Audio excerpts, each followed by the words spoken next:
तैयार हो जाइए बाजार के आखिरी 1.5 घंटे के एक्शन के लिए। जैसे उम्मीद के मुताबिक अब तक का प्रदर्शन, पहले मजबूती, फिर प्रॉफिट बुकिंग, थोड़ी कमजोरी और फिर से रिकवरी। बड़ा सवाल है कि आखिरी 1.5 घंटे में हफ्ते के आखिरी दिन क्या 17,800 के ऊपर बंद हो पाएंगे?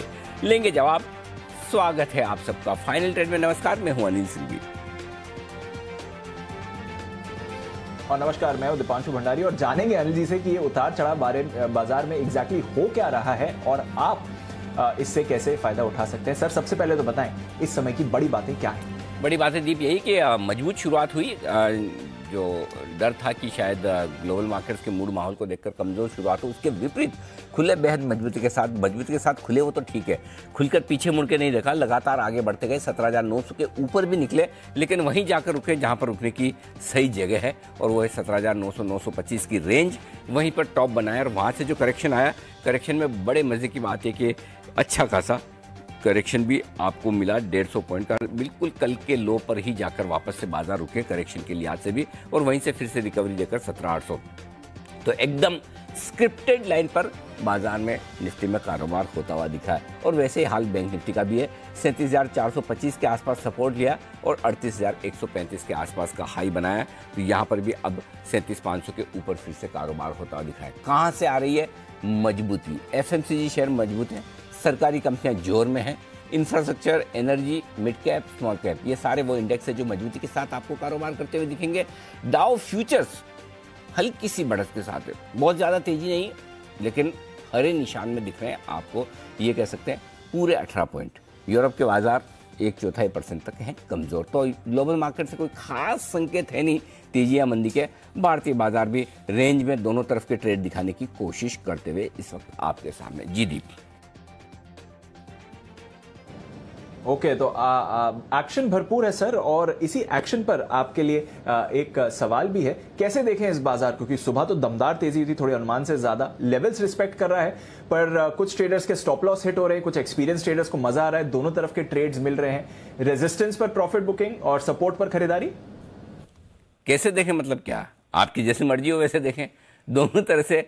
अगर आपको मंदी के हिसाब से देखना है तो बेचो, ऊपर में आराम से नीचे मिल रहा है। तेजी के हिसाब से देखना है तो आराम से खरीदिए, हर एक सपोर्ट लेवल से वापस ऊपर आ रहा है। बिल्कुल परफेक्ट रेंज बाउंड मार्केट है। रेंज बाउंड मार्केट में भी बहुत कम ऐसा होता है कि आपको वॉलेटिलिटी वो रेंज देती जो आप देखना चाहते हैं। जिस लेवल पर आप खरीदना चाहते हैं वहां मौका मिले, जिस पर आप बेचना चाहते हैं वो मौका मिले। इससे बढ़िया बाजार क्या हो सकता है? उसके बाद तो फिर आपको अपनी स्किल्स ही चाहिए, राइट? और वो स्किल्स अगर आपके पास है तो इससे बढ़िया इंट्राडे ट्रेडिंग का मार्केट आपके लिए हो नहीं सकता कि 17,750 कल के लोज पर एकदम सपोर्ट लेकर घुमा हो। कल के ट्रेडिंग रेंज के हायर एंड पर 17,900 950 की रेंज में एग्जैक्टली वहीं से घुमा। तो दीप, मेरा ये मानना है 17,800 पर वेट एंड वॉच वाला मार्केट है। देखते हैं क्या कुछ होता है। नीचे की तरफ 17,700 का जो लो बनाया है और 17,750 का फ्यूचर में लो बनाया, तो मेरे ख्याल से वही है। बचे हुए समय के लिए आपको एक ही आंकड़े पर नजर रखनी है और वो है 17,800 825। सुबह भी हम इसी की बात कर रहे थे कि 800 825 से पार निकलेंगे तो आप 17,900 तक पहुंचेंगे, 75 पॉइंट की और तेजी मिलेगी। वही मिली है। अभी फिर आखिरी 1.5 घंटे में 17,800 825 के पार निकलेंगे तो 75 पॉइंट की और तेजी मिलेगी, और यहां से थोड़ा नीचे हुए तो 17,650 17,700 आने पर आपको फिर से खरीदारी करनी है। तो इंतजार करें, रेंज के एक तरफ आने का, बीचों बीच कुछ भी ना करें, ये ज्यादा बढ़िया तरीका है। और अगर कुछ करने का मन ही है फिर भी कि मैं बगैर किए रह नहीं सकता, और हफ्ते का आखिरी ट्रेडिंग सेशन है, आखिरी 1.5 घंटा है, अगर कुछ नहीं किया तो दो दिन मन कैसे लगेगा? कई बार ये भी समस्या होती है कि सैटरडे संडे करें क्या। कोई पोजीशन हो तो आप उसके बारे में सोचते रहते हैं, 4 लोगों से बात कर सकते हैं, पूछ सकते हैं, डिस्कस कर सकते हैं, ना हो तो फिर इंटरेस्ट खत्म हो जाता है। तो अगर आपको मन बहलाने के लिए कुछ करना ही है तो बैंक निफ्टी में खरीदारी कीजिए। थोड़ा सा दीप नीचे आए, जब भी मौका मिले 37,500 के आसपास, वहां पर मौका ज्यादा बढ़िया है। क्लियर है? एब्सोल्युटली सर, बाजार लेवल्स रिस्पेक्ट कर रहा है, और लेवल्स पर अगर आए तो आपको कन्विक्शन भी होना चाहिए दोनों तरफ का। ये इस बाजार की क्लियर स्ट्रैटेजी बन रही है। तो चलिए लेवल्स पर भी अनिल जी से बात करेंगे, डेटा क्या बता रहा है ये भी जानेंगे थोड़ी देर में। पर आइए उससे पहले आने वाले दिनों के लिए कुछ इवेंट्स और साथ ही आज के खबरों वाले शेयर्स दोनों पर डालते हैं नजर। कुशल और वरुण है तैयार। गुड आफ्टरनून कुशल, बताएं कौन से इवेंट्स? Good afternoon Deepanshu. सबसे पहले इन्फो एज यहाँ पर अंतरिम डिविडेंड पर बोर्ड बैठक पर आज विचार होने वाला है। साथ ही डिपार्टमेंट ऑफ टेलीकम्युनिकेशन जो है वो अपने जो डिसीजंस हैं जो डीसीसी ने अप्रूव किए हैं उसकी घोषणा आज शाम को कर सकती हैं और यूएस दिसंबर के जॉब्स डेटा भी आज शाम को आते हुए नजर आएंगे। कल एवेन्यू सुपरमार्ट डी मार्ट के नंबर्स जो है वो आते हुए दिखेंगे तीसरी तिमाही के। आपको याद होगा इन्होंने बिजनेस अपडेट भी दिया था रेवेन्यू के आधार पर।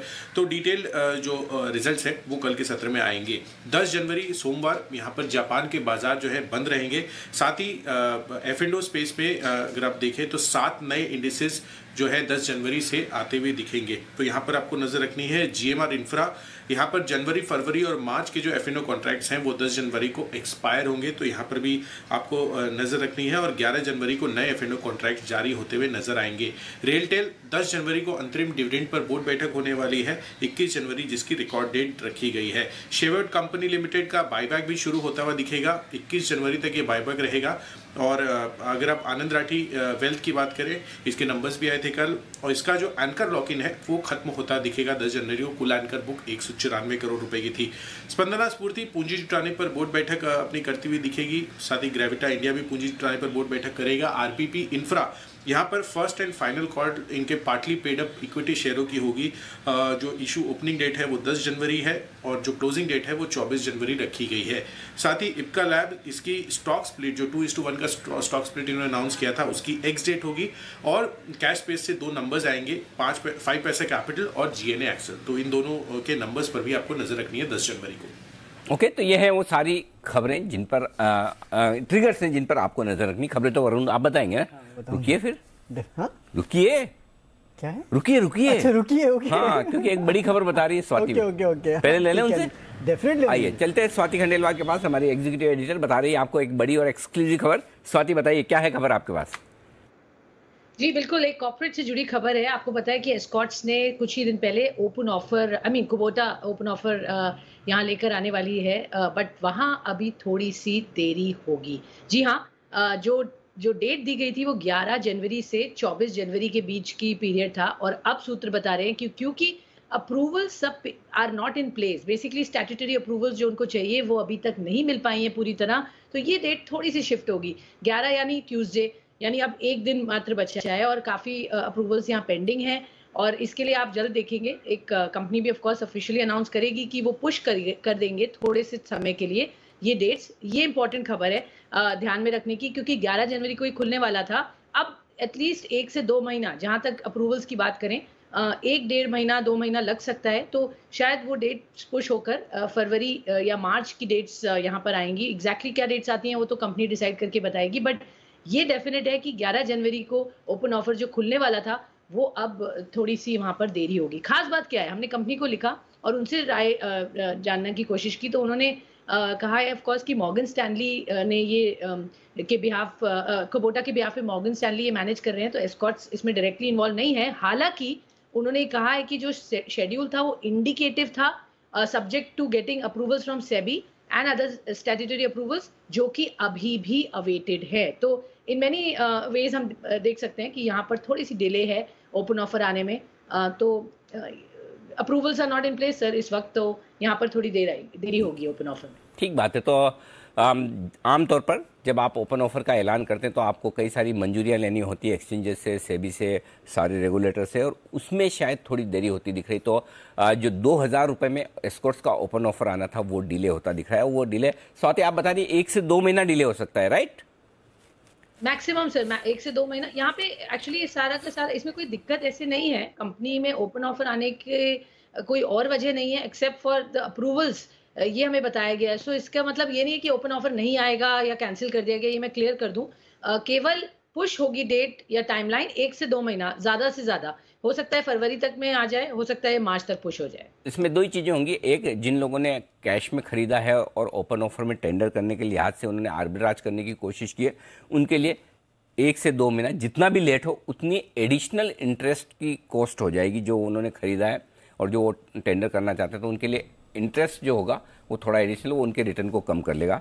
और ये भी हो सकता है जिन लोगों ने हेजिंग की हो, अगर सपोज कुछ लोग ऐसे होंगे जिन्होंने जनवरी का फ्यूचर्स हेज किया हो, तो अब हो सकता है वो जनवरी का फ्यूचर काट कर फरवरी का बेचेंगे, ये सिचुएशन हो सकती है। तो ये थोड़े से टेक्निकल एडजस्टमेंट है और इस तरह की चीज़ें हो सकती है। इसका मतलब ये नहीं कि ओपन ऑफर नहीं आ रहा है या डील कैंसिल हुई है, सिर्फ ये मानकर चलें कि जी हाँ ओपन ऑफर में डिले हुआ है टेक्निकल रीजन से। तो कल से जो ओपन ऑफर खुलने वाला, सोमवार से जो खुलने वाला था, उसमें थोड़ा सा वक्त लग सकता है। ये है आपके लिए बड़ी खबर, एस्कॉर्ट्स का ओपन ऑफर डिले होने की संभावना। हमारी बड़ी और एक्सक्लूसिव खबर आपके लिए आती हुई दिख रही है। आइए बढ़ते आगे और वरुण तैयार है खबरों वाले शेयरों के साथ। वरुण बताइए। डेफिनेटली अनिल जी, तो सबसे पहले यहाँ हमने आपको जो खबर दी थी SRF गुजरात फ्लोरो नवीन फ्लोरो को लेके नेगेटिव खबर थी यहाँ पे कि चीन से इंपोर्ट होने वाले जो टेट्राफ्लोरोइथेन है उस पर एंटी डंपिंग ड्यूटी जो है उसको हटा दिया गया है, तो इन कंपनीज के लिए नेगेटिव थी। टायर कंपनीज के लिए भी एक नेगेटिव खबर आई है कि मद्रास हाईकोर्ट ने टायर कंपनी की याचिका जो है वो खारिज कर दी है। कोर्ट ने CCI को ऑर्डर पास करने की इजाजत दे दी है। CCI की टायर कंपनी के खिलाफ संगठन की जांच करने की मांग की थी, उसके लिए अब इनको अनुमति मिल चुकी है।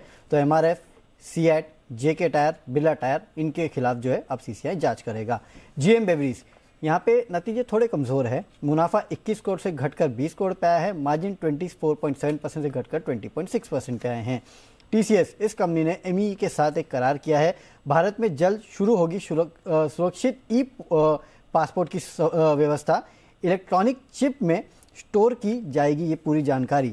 सरकार ने पासपोर्ट सेवा प्रोग्राम के लिए सेलेक्ट किया है TCS को, तो कहीं ना कहीं इसका इम्पैक्ट TCS पे हो रहा है। JSW स्टील 5 नए MTPA प्रोजेक्ट की आधारशिला जो है वो इस कंपनी ने रख दी है। कर्नाटका के विजयनगर में ये प्रोजेक्ट जो है वो इस कंपनी ने शुरू किया है। एलेम्बिक फार्मा, US FDA से एक दवा के लिए इसको शुरुआती मंजूरी मिली है। दिमाग से जुड़ी बीमारी जो है उसकी ये दवा है।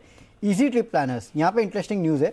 12 जनवरी को बोर्ड की बैठक है जहाँ पे बोनस शेयर जारी करने पे ये कंपनी विचार करने वाली है। शानदार टेक्नोलॉजीज, इस कंपनी ने इलेक्ट्रिक व्हीकल स्पेस में एक सब्सिडरी का गठन किया है। शानदार ऑटो इलेक्ट्रिक सिमुलेशन नाम की कंपनी जो है उसका गठन किया है। संधार हाँ, नहीं तो शानदार लगने लगता है। अच्छा, ठीक है। संधार टेक्नोलॉजी, क्योंकि ये इसलिए कि वो हमारे सेठी साहब कई बार रिकमेंड करते हैं, अच्छा इसलिए नाम याद रह गया, संधार। ठीक है, संधार टेक्नोलॉजीज जो है उसके लिए खबर है। इसके बाद गार्डन रीच के लिए खबर थी जो रमेश दमानी जी ने इसमें Q3 में 1.09% हिस्सेदारी खरीदी है और डीवीज लैब LIC ने Q3 में 0.64% हिस्सेदारी जो है इस कंपनी में खरीद ली है। ये अपडेट इन्होंने दिया है। बिल्कुल, तो ये है सारी खबरें, बस इतनी? हाँ बस काफी है? हाँ काफी। ओके, तो चलिए ये है सारी की सारी खबरें जो आज सुबह 9:15 बजे के बाद आई हैं। 9:15 बजे की पहले वाली तो नहीं बताई ना वरुण? उसके पहले सब ताजा है। हाँ, उसके पहले की थी ना, GMR थी और काफी और खबरें थी, वो सुबह बता चुके हैं। तो आइए आज बाजार खुलने के बाद की खबरें आपके सामने रखी है वरुण ने।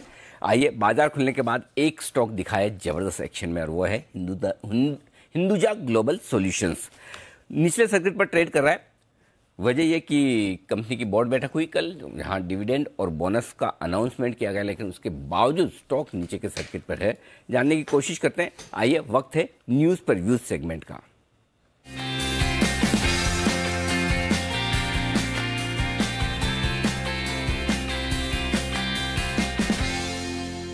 हिंदुजा ग्लोबल सॉल्यूशंस के एग्जीक्यूटिव डायरेक्टर और ग्लोबल CEO पार्थादेव सरकार साहब हमारे साथ कार्यक्रम में शामिल हो रहे हैं। पार्था सर, स्वागत है आपका। सबसे पहले आपको नए साल की बहुत बहुत शुभकामनाएं सर, आपको, आपकी पूरी टीम को। Thank you so much sir for joining in. Yes, pleasure. जी सर, शुरुआत करते हैं। आपकी बोर्ड बैठक में कल जो 2 बड़े डिसीजन हुए, एक तो डिविडेंड को लेकर और दूसरा बोनस को लेकर। आपने बोनस का भी अनाउंसमेंट किया 1:1 और डिविडेंड 150 रुपए आया है। मैं शुरुआत इसी से करना चाहता हूं। आई थिंक अगस्त में आपने डील की थी जहां आपने अपना बिजनेस बेचा, जो कि हेल्थ केयर बिजनेस, जो आपके बिजनेस का 53% टोटल होता है, $120 करोड़ यानी कि 9,000 करोड़ रुपए में। एक बार सर बताएं कि क्या डील साइज थी और क्या कंपनी के पास पूरा पैसा आ चुका है इस डील का? हाँ जी, कंपनी के पास पैसा आ चुके हैं। ओके, $1.2 बिलियन के डील है। क्लोजिंग एडजस्टमेंट्स अब करेंगे तो it will come to about $1.88 billion. उसको कन्वर्ट करेंगे तो it will come to about 8,000 crore.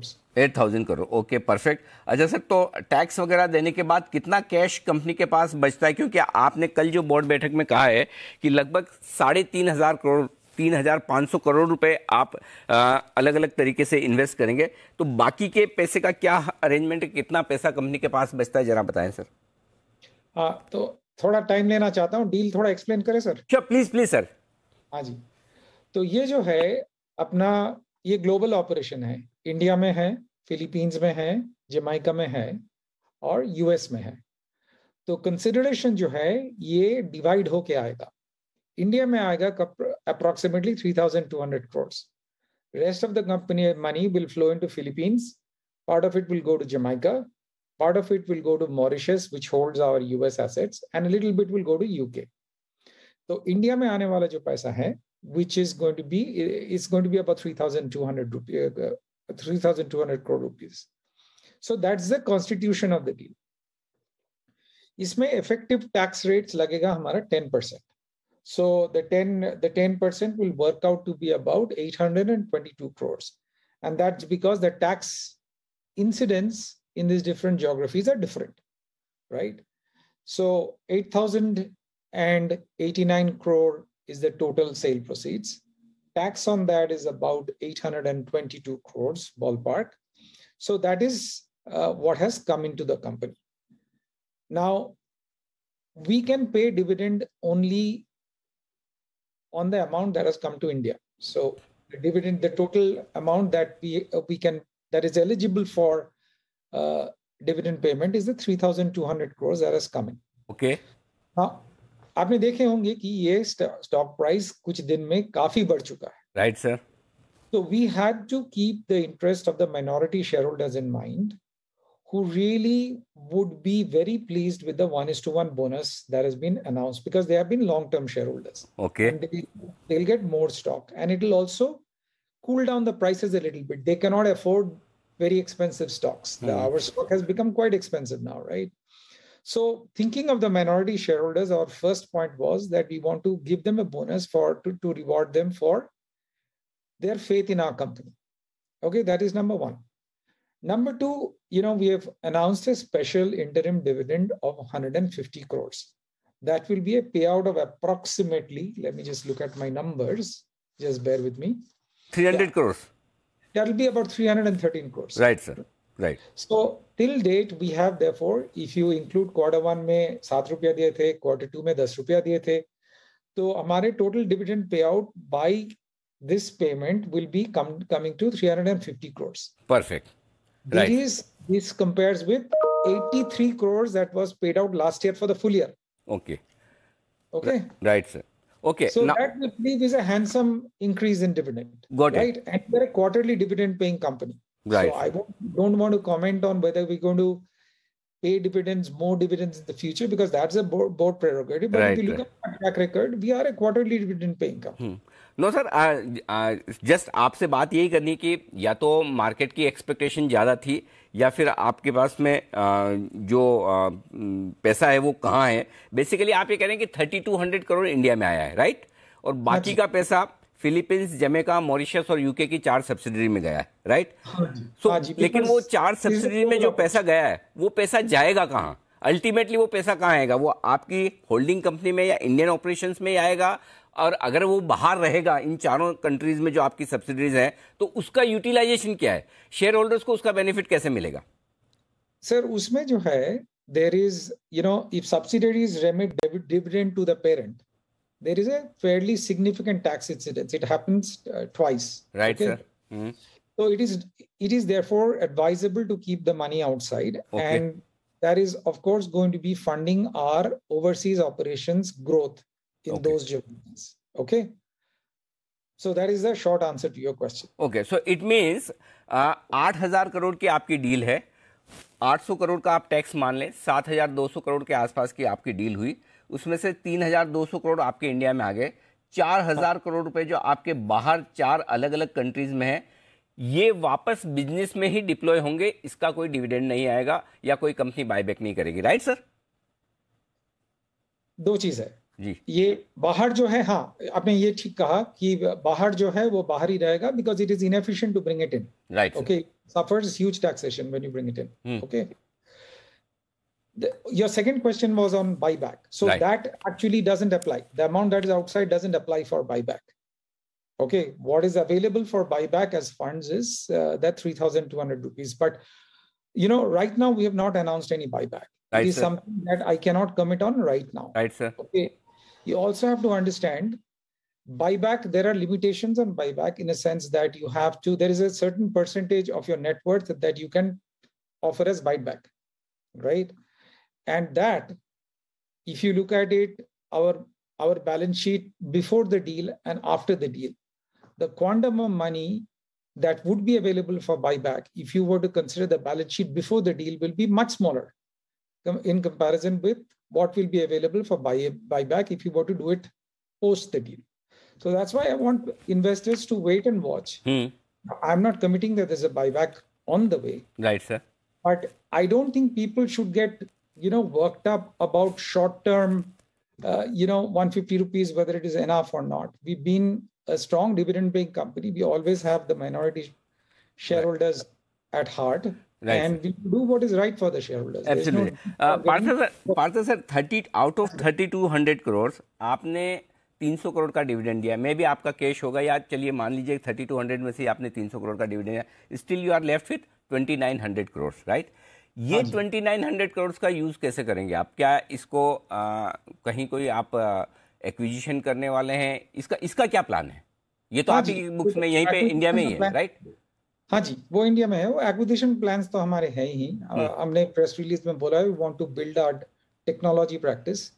So part of the funds will go towards acquiring the technology businesses, because today, we are more considered to be a BPO as opposed to a technology company, right? So it will require a change. So that I look at it as, by 2025, we will be better known as a technology player as opposed to a BPO player. So we have to build our technology capabilities.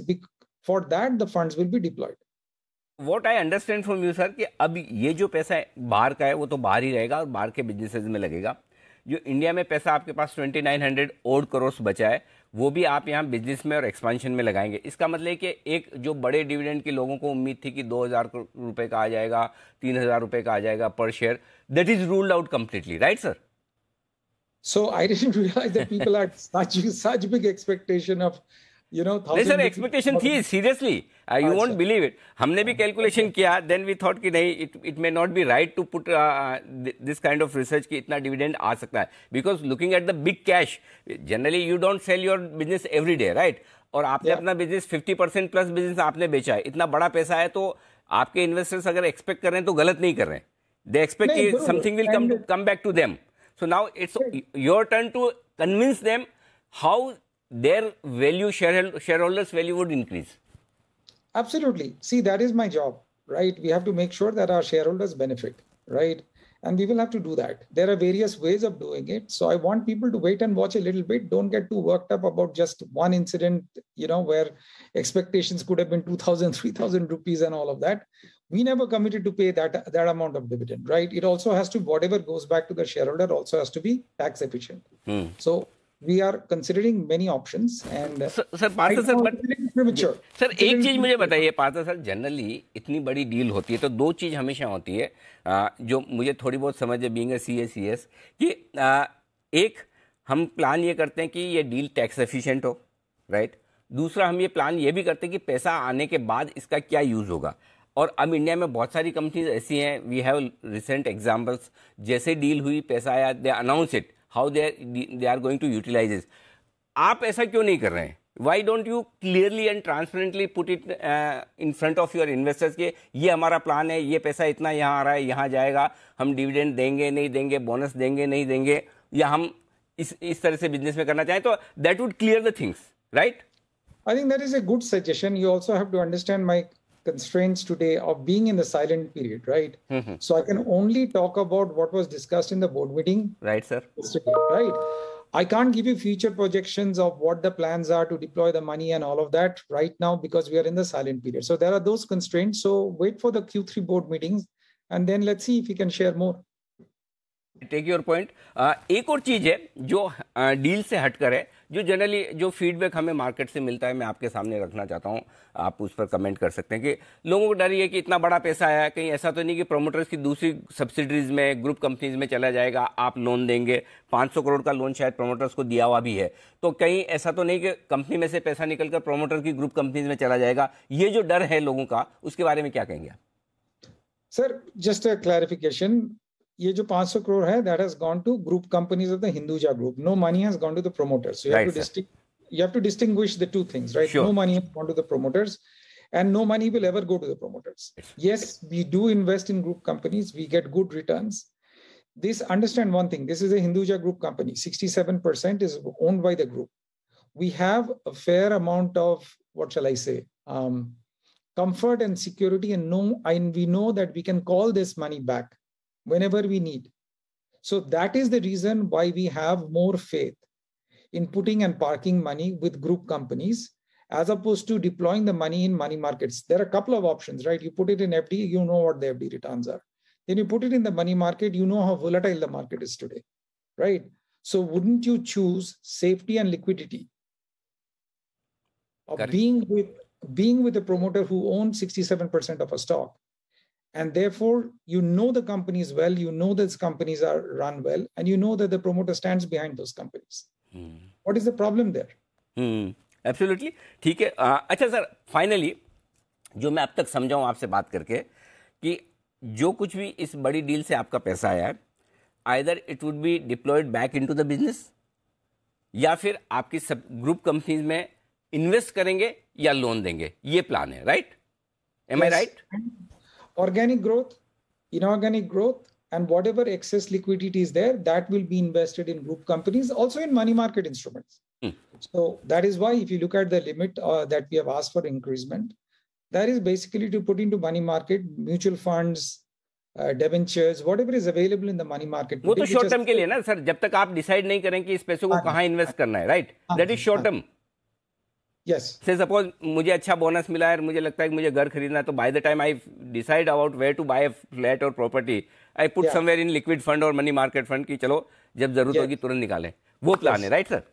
Yes sir. Okay. Another thing, आपका जो बचा है business, क्योंकि लोग ये मानते थे कि ये ज्यादा प्रॉफिटेबल बिजनेस है, ये बढ़िया वाला बिजनेस है, जो तो हिंदुजा ग्लोबल ने बेच दिया.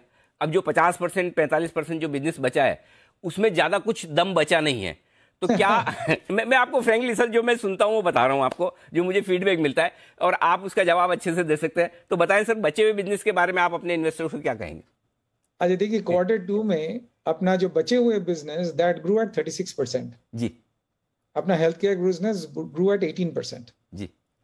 ठीक है. सो द बचे हुए business that has doubled the growth over the health care business. So we are focusing on the बचे हुए business. I would say that it will take us 3 years to replace the revenues that we have divested today. In 3 years, we'll build back the business to the size that it is today with good profitability. And as I said, look, I am not somebody who's just been around for the last couple. I've been around for a long time. I know this industry. I know how to get results. You have seen the value of the business that we have built, right? While the market may not have recognized what the value of the business is, the buyer has recognized what has been built, right? And that is why they were willing to pay this premium dollars to buy this business. So, there is a little bit of a perception issue. Sometimes I believe that that's my fault. I've not been able to sell the story well to the Indian shareholders. But look at the valuation that we got from the business. That was way above what the company was valued on, right? So there is that mismatch, sir. I blame myself that I'm not able to tell my story properly. But the core business is very strong. And the proof of the pudding is in the eating. Absolutely. I understand, sir, because देखिए आपका 50% आप business बेचें, उसका value 9,000 crore रुपए हो, बाकी का बचा हुआ बिजनेस जो आप कह रहे हैं कि वो ज़्यादा अच्छे से ग्रो कर रहा है, और उसके बावजूद स्टॉक 20% नीचे दिखे, मार्केट का मूड खराब हो और शेयर होल्डर्स को फेथ कम हो, इससे बड़ी डायकोटोमी हो नहीं सकती टॉप मैनेजमेंट के लिए कि बाजार समझ नहीं रहा है या फिर आप समझा नहीं पा रहे हैं. अल्टीमेटली जिम्मेदारी सर, गलती मेरा है, मैं समझा नहीं पा रहा हूं, but the proof of the pudding as I said is in the eating. I don't look at the stock price. I look at focus. I focus only on how I can grow the business. I know, sir, but that is the verdict from the shareholders, right? Even after, like, you are talking to me, you are talking to other people, but stock is not reacting. It's locked at the lower circuit because लोगों को वो जो चाहिए वो शायद company से नहीं मिल रहा है, because they expect कि अगर इतना बड़ा पैसा कंपनी के पास आ रहा है तो शेयर होल्डर को कुछ मिलेगा, which is missing. So that is what I'm saying. So wait and watch. Don't take your conclusion based on, just one event, right? Right. Wait and watch, and our long-term shareholders, our board is very, very clear that minority shareholders are very important for the company. That is the whole purpose that we gave the bonus, so that the share becomes affordable. It increases liquidity. Today, there was a point of time when AGS share was illiquid. You were very difficult to find the shares. Absolutely. And it also become very expensive. So we've taken the interest of the minority shareholders. And that is the purpose why we announced this bonus. Definitely. Thank you so much, sir. At least आपने accept किया कि आपने आपको share holders को समझाने में कहीं गलती हुई, लेकिन ये एक अभी गोल्डन चांस है आपके लिए कि आप कैसे करेक्ट कर सकते हैं. You know it better, you run the company, you have the funds with you, you know your share holders very well, better than us. So please कुछ करिए सर कि लोगों का कॉन्फिडेंस हिंदुजा ग्लोबल में फिर से बने. सर वो हमें भी देख के तकलीफ होती कि अगर इतनी वैल्यू वाली कंपनी है और 20% के नीचे के सर्किट पर रहे, शेयर होल्डर्स का नुकसान हो. Neither you like it nor us we like it. So I am sure you will do something on that front. My message is wait and watch. We have the interest of the minority shareholders in mind, so wait and watch. Definitely. Thank you so much, sir. धन्यवाद आपका, आपने समय निकाला. और आपका एक बार silent period खत्म होने के बाद मेरी रिक्वेस्ट रहेगी एक बार फिर से मुलाकात करें तो हम ज्यादा डिटेल में आपके प्लान समझ पाएंगे, देख पाएंगे, ताकि आपके शेयर होल्डर्स को एक इन्फॉर्म डिसीजन लेने में मदद मिले. Thank you so much Parth sir. जरूर. Bye. Bye sir.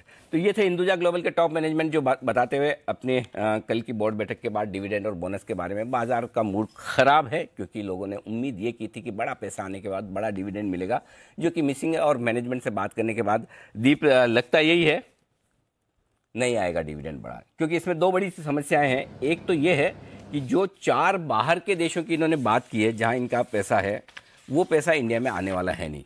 Philippines, Jamaica, Mauritius और यूके, यानी कि बड़ा अमाउंट 4,500-5 हज़ार करोड़ का तो बाहर ही रहना है. तो वो बाहर की ग्रोथ में काम आएगा, कहाँ काम आएगा, कैसा आएगा, ये वक्त बताएगा.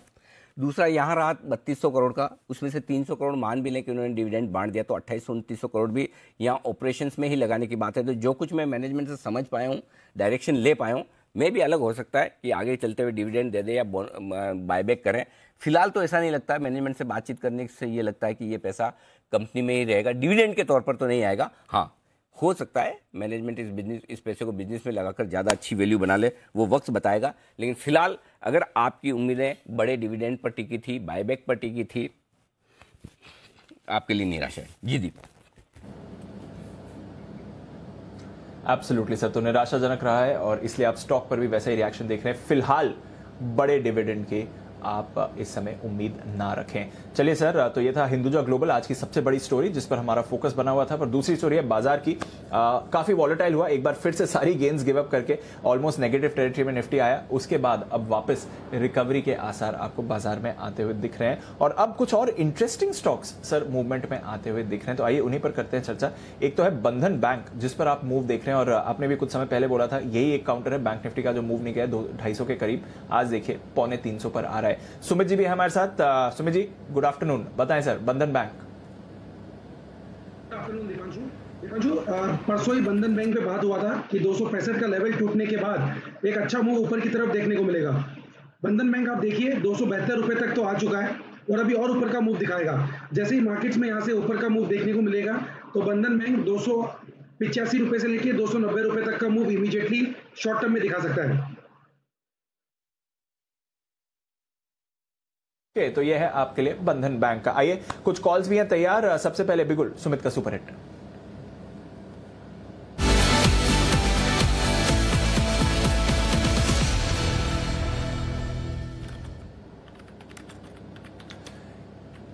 बताएं सर. दीपांशु, बाय का स्टॉक है. 81 का अभी भाव चल रहा है.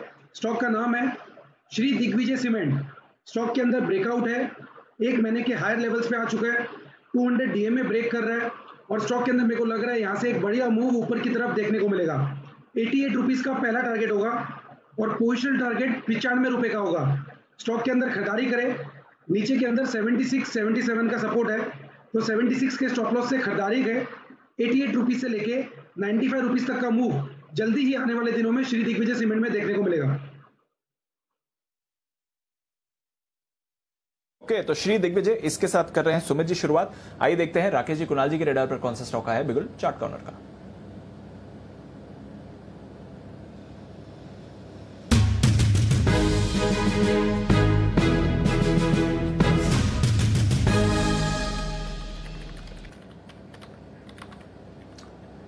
बताएं sir, good afternoon. Afternoon Deepanshu, हमारा चार्ट कॉर्नर पिक है नेल्को नेशनल एल्युमिनियम पे खरीदारी की राय है। यहाँ पर एक बड़ा वाला एक नेकलाइन, बड़ा रेजिस्टेंस 107 का टूटा है। नीट क्लीन क्लियर ब्रेकआउट है, एक पॉजिटिव क्रॉसओवर है, मिस नहीं करना चाहिए ऐसे ब्रेकआउट को। ओवर टू कुणाल जी। देखिए Deepanshu, open and shut case है बिल्कुल। नाल्को में क्लियर ब्रेकआउट चार्ट पर आता हुआ दिख रहा है। स्टॉक 122 रुपए के लेवल्स दिखाएगा। 122 से पहले कोई रेजिस्टेंस नहीं है और 122 इसका एक रिसेंट हाई का लेवल है। यहां पर बाय करके चलें, स्टॉप लॉस रख लें 106 रुपए 50 पैसे, 107 रुपए के आसपास। पहला टारगेट होगा 116 रुपए का, इवेंचुअल टारगेट 120 रुपए का। नाल्को पर हमारी खरीदारी की राय। लो भी पढ़ाई की हुई आपने, LLB वगैरह या इस तरह की कोई कुणाल जी? नहीं अनिल जी, लॉ की अनिल जी हसरत रह गई, वो भी अनिल जी अधूरी। जोली LLB 2-3 बार देख ली थी पिक्चर ये।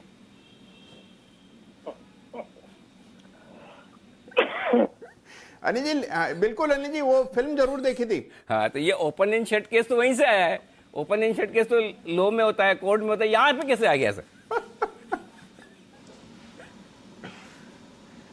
अनिल जी जिस केस को खोलते ही बंद कर दें Anil ji, open and shut case. अब जैसे अभी आप देश के सबसे बड़े इंटेरोगेटर हैं अनिल जी, अभी मैंने आपका जो अभी संवाद चल रहा था हिंदुजा ग्लोबल के मैनेजमेंट के साथ, तो अनिल जी वो किसी कोर्ट रूम बैटल से कम नहीं था। जिस तरह के तीखे सवाल अनिल जी आप मीठे अंदाज में पूछ रहे थे, तो अनिल जी उसको कहते हैं open and shut case. Okay, समझ गया सर, बिल्कुल ओपन एंड शट केस। आज समझ में आया। पिक्चर 3-4 बार देखी तब नहीं समझ में आया, आज कुणाल जी ने समझाया तब जाके समझ में आया।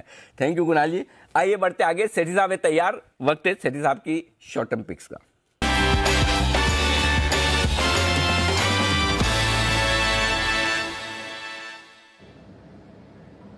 स्वागत है सेठी साहब, गुड आफ्टरनून। बताएं सर क्या करना है आज? Good afternoon Deepanshu, good afternoon Anil ji. पहले तो आज तो 2 स्टॉक है, एक फ्यूचर्स का स्टॉक है और एक कैश मार्केट का स्टॉक है जिनमें खरीदारी करनी है। बट उसके पहले थैंक यू देना है सुमित को। इन्होंने अभी दिग्विजय सीमेंट रिकमेंड किया, जो परसों मैंने रिकमेंड किया था 85 के टारगेट के लिए, वो लगता है मुझे जल्दी आ जाएंगे। और एक कल भी जो स्टॉक मैंने रिकमेंड किया था सुब्रोस, उसने आज टारगेट अचीव किया। कल वाले स्टॉक नहीं, 374 में रिकमेंड किया था, 395 का टारगेट था और आज सुबह 410 तक के हाइज किए हैं उस स्टॉक ने। बिल्कुल सेठी साहब, जबरदस्त कॉल। इनफैक्ट सुब्रोस की तो आज हम बात सुबह कर भी रहे थे और बढ़िया एक्शन में रहा ये काउंटर, टारगेट भी हिट हुए हैं। बताएं सर फिर आज के लिए क्या करना है? पहले दीपांशु, ये आवाज इको हो रही है, कुछ रुक के करना है। आप कहीं वो लोनावाला की वादियों में है कि जहाँ पर आवाज देते हैं तो वापस घूम के वापस अपने पास ही आती है भाई? लोनावाला की वादियों में नहीं हो, बट हर हिल स्टेशन का यही हाल है, वहाँ इको पॉइंट होता ही होता है। बट मैं तो बॉम्बे में अपने ऑफिस में ही हूँ। चिंता मत करें, जल्दी 5G आने वाला है, उसके बाद ये सारी समस्याएं दूर हो जाएगी। ऐसा हमें 2G के वक्त भी बताया था, 3G के वक्त भी बताया था, 4G तक आ चुके हैं। 5G के बाद हो जाएगी सेठी साहब, अभी इससे है, इसी से काम चलाइए। बताइए सर पहले जो पहली पिक है अनिल जी, F&O का स्टॉक टेक महिंद्रा, जो कि अभी जनवरी फ्यूचर 1707 के लेवल पे ट्रेड कर रहे हैं। अनिल जी ये जितनी आईटी कंपनीज है, बड़ी आईटी कंपनीज, इनके अगले वीक से नतीजे शुरू हो जाएंगे। इन्फोसिस, विप्रो, आपके TCS, टेक महिंद्रा की अभी डेट आई नहीं है, बट वो 2nd-3rd वीक पे आते हैं नॉर्मली। मुझे लगता है ये जो आईटी कंपनीज के नतीजे आएंगे बहुत ही अच्छे होने चाहिए इस क्वार्टर के। जिस तरह से हमने एक्सटेंचर के नतीजे और गाइडेंस देखा, उसको एक्सट्रापोलेट करेंगे तो भी। और बाकी within the sector Tech Mahindra एक जबरदस्त कंपनी है, एक जीरो डेट कंपनी है और अच्छे वैल्यूएशन पे ट्रेड करती है। और ये जो सेक्टर्स को कैटर करती है, जैसे टेलीकॉम है, BFSI, मैन्युफैक्चरिंग, इंजीनियरिंग, लॉजिस्टिक्स, सब में एक अच्छा अट्रैक्शन देखा जा रहा है। फिर आपके रुपए की वीकनेस का फायदा होना है आईटी कंपनीज को, तो मुझे लगता है टेक महिंद्रा करंट लेवल्स पे खरीदे। अगले वीक के लिए मेरा इसमें टारगेट है 1750 का, स्टॉप लॉस रखना है 1685 पे। 85 का स्टॉप लॉस, 1750 का टारगेट। परफेक्ट। बताएं सर दूसरा पिक। दूसरा पिक है अनिल जी बैंकिंग सेक्टर से, और हट के अलग टाइप की बैंक है फिनो पेमेंट्स बैंक, जो कि अभी 416 के लेवल पे स्टॉक ट्रेड कर रहा है। इस बैंक का अनिल जी आईपीओ आया था 577 के प्राइस पे, बहुत ही एग्रेसिवली प्राइस आईपीओ था, जो कि अच्छे मतलब बहुत ज्यादा अच्छा रिस्पॉन्स भी नहीं मिला, जो लाजमी था बिकॉज प्राइसिंग बहुत एग्रेसिव थी। बट अब जब वहां से 30% का करेक्शन होके 415 के लेवल पे ये स्टॉक ट्रेड कर रहा है, तो एक बहुत ही अच्छा मौका है लोगों को खरीदारी करने का। ये एक निश टेक्नोलॉजी कंपनी है फाइनेंशियल सर्विसेज सेक्टर में, जो कि बैंकिंग के अलावा भी बाकी भी सब फाइनेंशियल सर्विसेज प्रोडक्ट को कैटर करती है। बाकी इनकी डिटेल्स देख रहा था तो ये भारत में डिजिटल ट्रांजैक्शन फैसिलिटेट करने वाली तीसरी सबसे बड़ी बैंक है। दूसरा, माइक्रो एटीएम्स, इनके हाईएस्ट सबसे बड़ा नेटवर्क माइक्रो एटीएम्स का इसी बैंक का है भारत में। और तीसरा, FY21 में थर्ड हाईएस्ट डिपॉजिट ग्रोथ थी with in the banking space. तो इस तरह के सॉलिड फंडामेंटल्स है। बाकी न्यू एज बैंक है, मुझे फ्यूचर बहुत ब्राइट लगता है। और ये करेक्शन के बाद जो 30% का आईपीओ के प्राइस से करेक्शन हुआ है, मुझे लगता है एक अच्छा मौका है इस स्टॉक को खरीदने का। और वैसे भी बैंकिंग सेक्टर पे बुलिश है। In the run up to the budget भी मैं मानता हूँ बैंकिंग सेक्टर अच्छा करेगा। तो फिनो पेमेंट्स बैंक में खरीदारी करने की सलाह। मेरा शॉर्ट टर्म टारगेट है 440 का, स्टॉप लॉस रखना है 405 रुपए का। ओके तो 440 का टारगेट, 405 का स्टॉप लॉस। आसेठी साहब आपके बात करते करते 417 से 426 तक तो ऑलरेडी चला गया है, थोड़ा एक स्पाइक आ रहा है, पर 440 के टारगेट्स के लिए आप अपने रेडार पर रखें। शुक्रिया सर। दो बेहतरीन कॉल्स, एक वायदा कारोबार से टेक महिंद्रा और दूसरी Fino payments bank cash call Sethi साहब की तरफ से। आइए बाजार में जो ये उतार चढ़ाव वाला एक्शन है, इसमें अब आपको क्या करना है और डेटा क्या कह रहा है, ये जानते हैं अनिल जी के साथ मार्केट स्ट्रैटेजी में।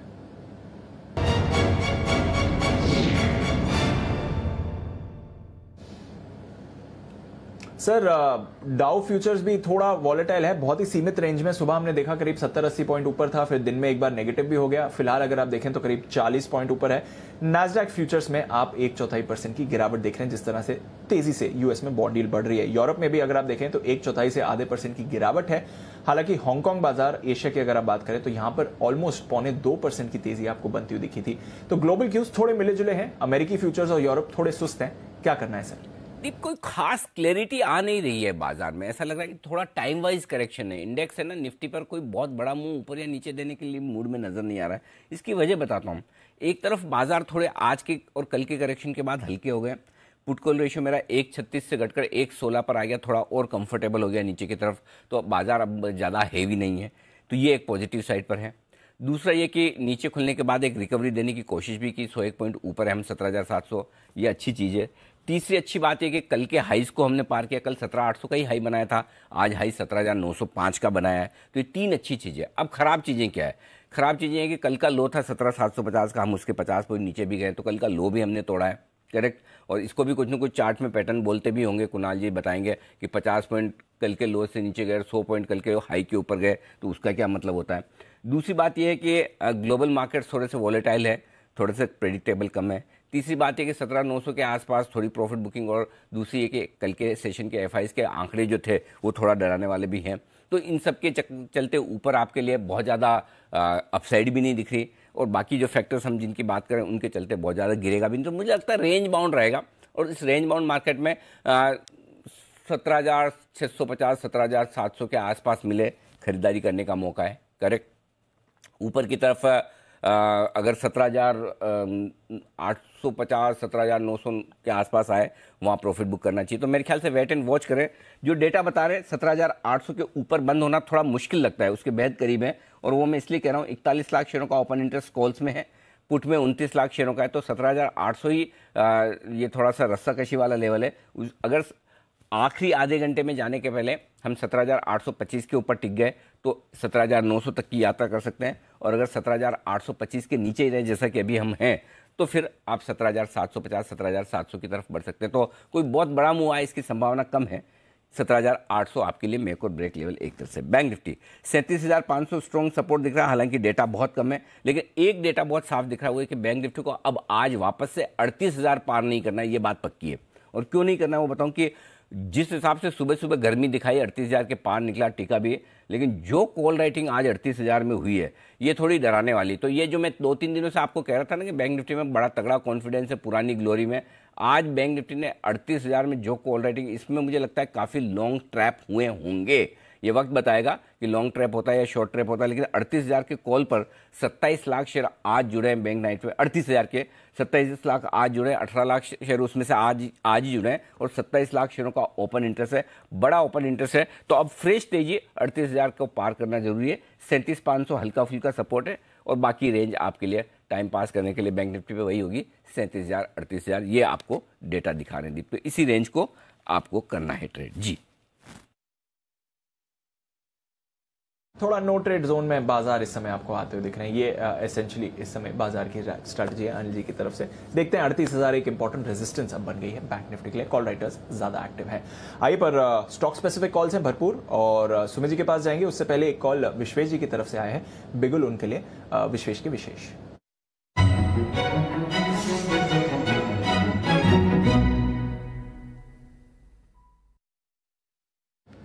बताएं विश्वेश जी।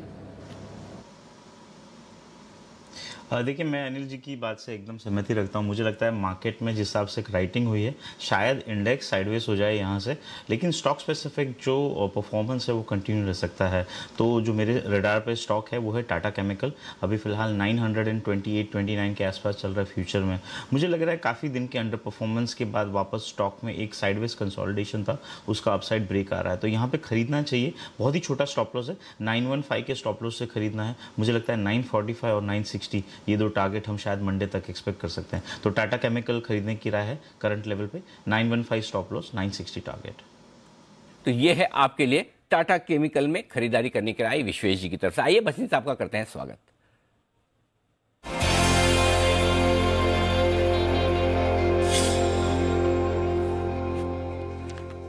गुड आफ्टरनून बसंत साहब, स्वागत है आपका। बताएं सर आउटलुक और अपडेट्स।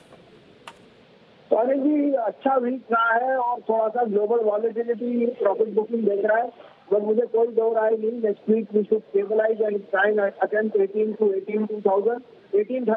18,200। और आप देख ही रहे हो, the dress of the market has turn very positive. Update आपको भारती का था, भारत फोर्स का था, एनबीसीसी का था, सारे टारगेट हिट हो गए। आज के लिए दो बाइट है, आप कहते हुए शुरू करें। जी जी बिल्कुल, तो ये है आपके लिए आउटलुक। बताएं सर अब फ्रेश कॉल्स आज के लिए। तो पहला पिक होगा सर एनएमडीसी। मुझे आयरन और प्राइसेस और स्ट्रॉन्ग दिख रही है और चाइना प्राइसेस में मूव अप। 138 पे नीचे स्टॉप लॉस ऑफ 134 144 का टारगेट। और दूसरा सिमिलर पीएसयू है जो आउट परफॉर्म कर सकता है on aluminium, national aluminium NALCO. 109 का भाव है, 106 का स्टॉप लॉस, 114 का टारगेट। ओके, तो ये है आपके लिए एनएमडीसी में खरीदारी करने की राय बसंत साहब की तरफ से आती हुई दिख रही है और नैल्को में खरीदारी करने की राय आती हुई दिख रही है। तो मेटल स्टॉक्स पर बसंत साहब है बुलिश। नैल्को के लिए आप लगाएं स्टॉप लॉस 106 का, 114 का टारगेट और एनएमडीसी में 138 के आसपास खरीदारी कीजिए, 134 का स्टॉप लॉस, 144 का टारगेट। आइए बढ़ते आगे और अब वक्त है किरण का कमाल। किरण जी की एक बेहतरीन पिक।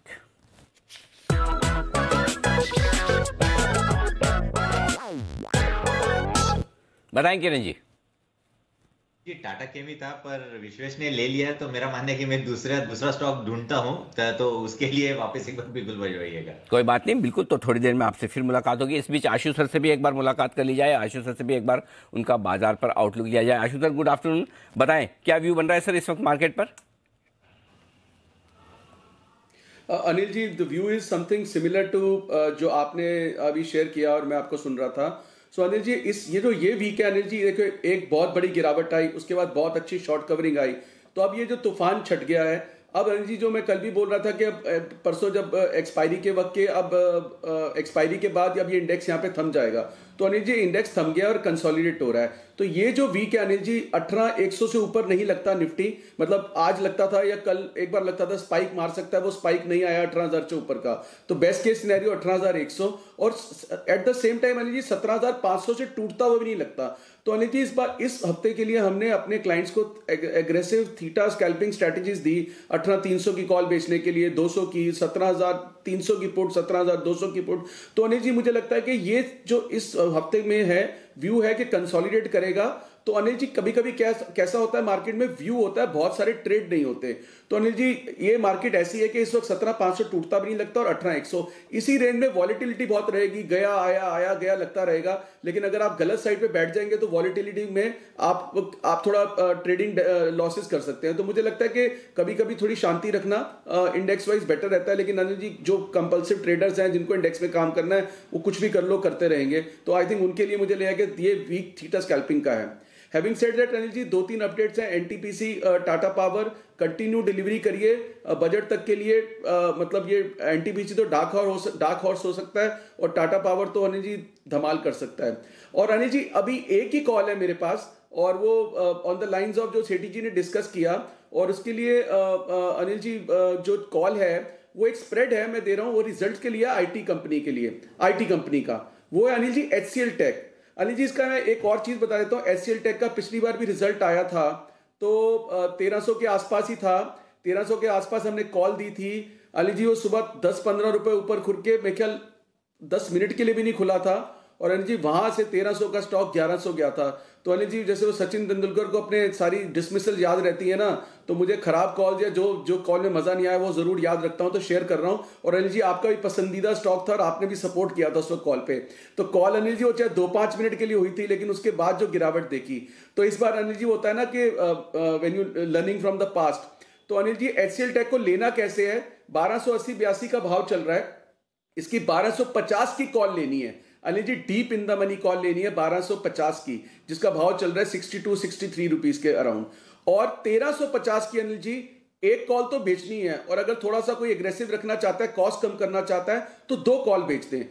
तो इसकी कॉस्ट आएगी नहीं जी, 2 कॉल बेचेंगे तो 23 रुपीज, अगर एक कॉल बेचेंगे तो 43 रुपीज। 43 रुपीज का मतलब 1250 प्लस 43, 1283 जो फ्यूचर चल रहा है, और अगर 2 बेचेंगे तो 1200 प्लस 23 रुपए, 1273 रुपए की कॉस्ट आएगी।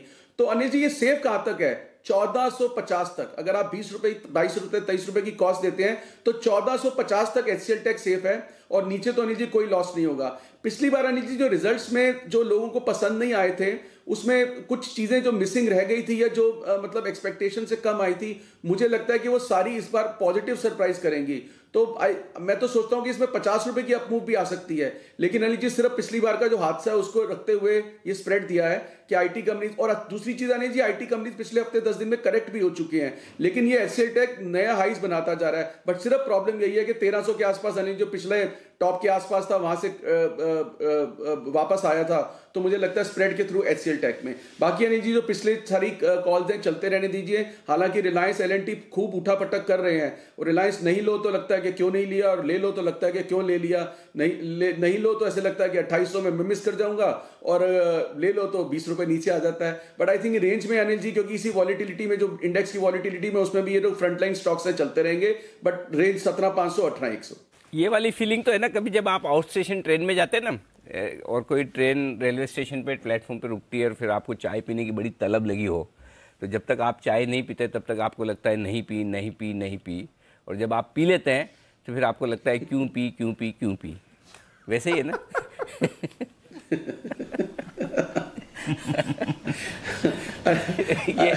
ये रियल लाइफ सिचुएशन है जो हमने कई बार, क्योंकि क्या इससे चाय से ज्यादा अनिल जी आशीष जी, अनिल जी चाय से ज्यादा होता है, जब ट्रेन में जाते थे तो लगता था कि बहुत थोड़ी देर के लिए खड़ी होगी, बाहर उतरने का इतनी टेम्पटेशन होती थी, कुछ खाने का मन करता था। हाँ। कि यार खाने का बहुत मन करता था, लेकिन इसलिए नहीं खा पाते थे कि आधे में ही अगर ट्रेन चली गई तो ना खाने पीने की भी दिक्कत और खाने की भी, चाय से ज्यादा उसमें होता था। वैसे है तो पीजिए, लेकिन फिर भी मैं मार ही देता हूँ। अच्छा हुआ आशीष जी आपकी ये फीलिंग है ना, ट्रेन में ही आती, फ्लाइट में नहीं आई कभी।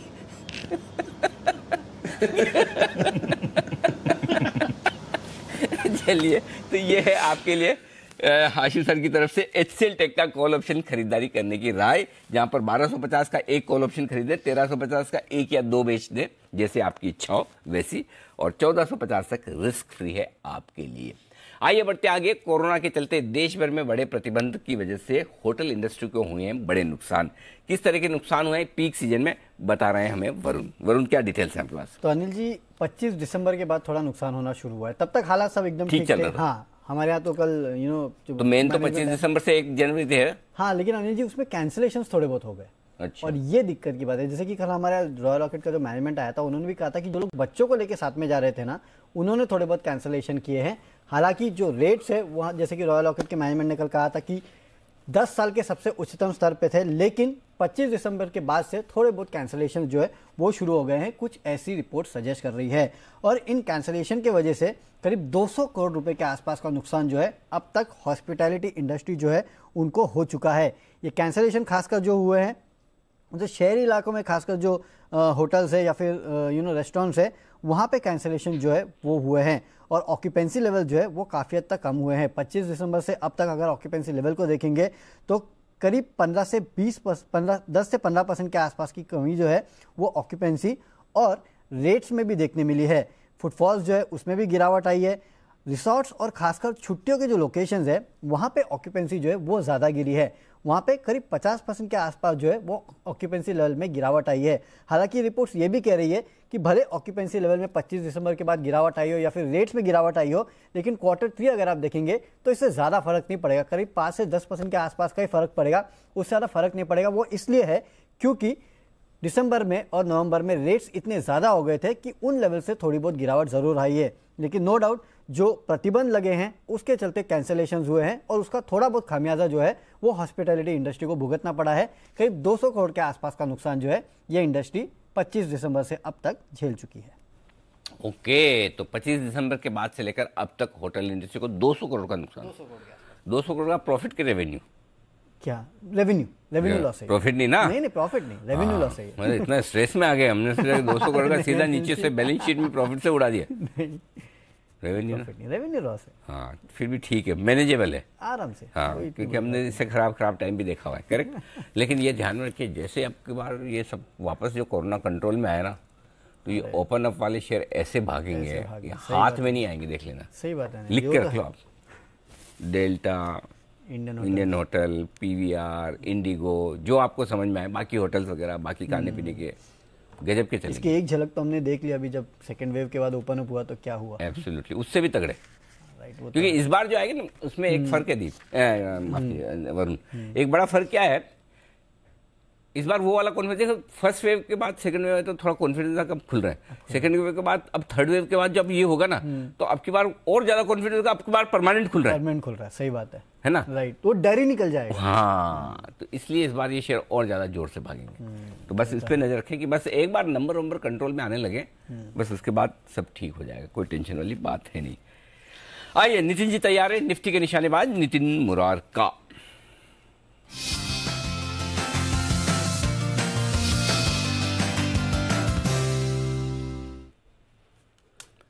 स्वागत है आपका नितिन जी, बताएं सर क्या है इरादा? जी, निफ्टी में तो खुलने के बाद साइडवेज मोमेंटम है, तो निफ्टी की ट्रेड मैं अभी नहीं ले रहा हूं क्योंकि वीकेंड है। यहाँ पे मैं एक स्टॉक में सही ट्रेड दिख रहा था, और ये डिस्क्लोजर भी है कि ये क्लाइंट्स को भी अभी हम लोगों ने रिकमेंड किया है, और ये हिंडाल्को है जिसमें करीब 8% ओपन इंटरेस्ट एडिशन है।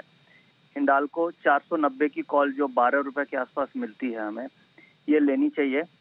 और जो 12 में हम ले रहे हैं इसका टारगेट करीब 20 रुपए का होगा, और स्टॉप लॉस 8 रुपए का होगा। यानी मैं केवल 4 रुपया रिस्क रख रहा हूँ, और ऊपर करीब 8 से 9 रुपया टारगेट रख रहे हैं। इसलिए हिंडाल्को ले रहे हैं क्योंकि उसमें एक तो 8.5% का जो ओपन इंटरेस्ट एडिशन है, और हिंडाल्को नैल्को दोनों में बाइंग आ रही है। चार्ट्स भी देखेंगे तो हिंडाल्को में वीकली मंथली ब्रेकआउट सा लग रहा है, और एक ओआई का एडिशन आज 9% ओआई एडिशन, हैंडसम एडिशन है। तो ऐसा लग रहा है कि अगले वीक में स्टॉक स्पेसिफिक मोमेंटम में हिंडाल्को चल सकता है, जिसके टारगेट 505 हो सकते हैं। दूसरा, हिंडाल्को में एक और रीजन मुझे दिखा अनिल जी कि 480 की कॉल में सबसे बड़ा ओपन इंटरेस्ट बना हुआ था, जिसके ऊपर स्टॉक आ चुका है, 492 पे आ चुका है। तो वो अनवाइंडिंग ऑफ कॉल्स भी हो सकती है, जिसके कारण ये 505 जा सकता है। ये दो रीजन दिखे जिसके कारण मैं हिंडाल्को की कॉल ऑप्शन ले रहा है। ओके, तो हिंडाल्को में करें ट्रेड, कॉल ऑप्शन के जरिए यहां पर करना है ट्रेड, आपको ये राय आ रही है।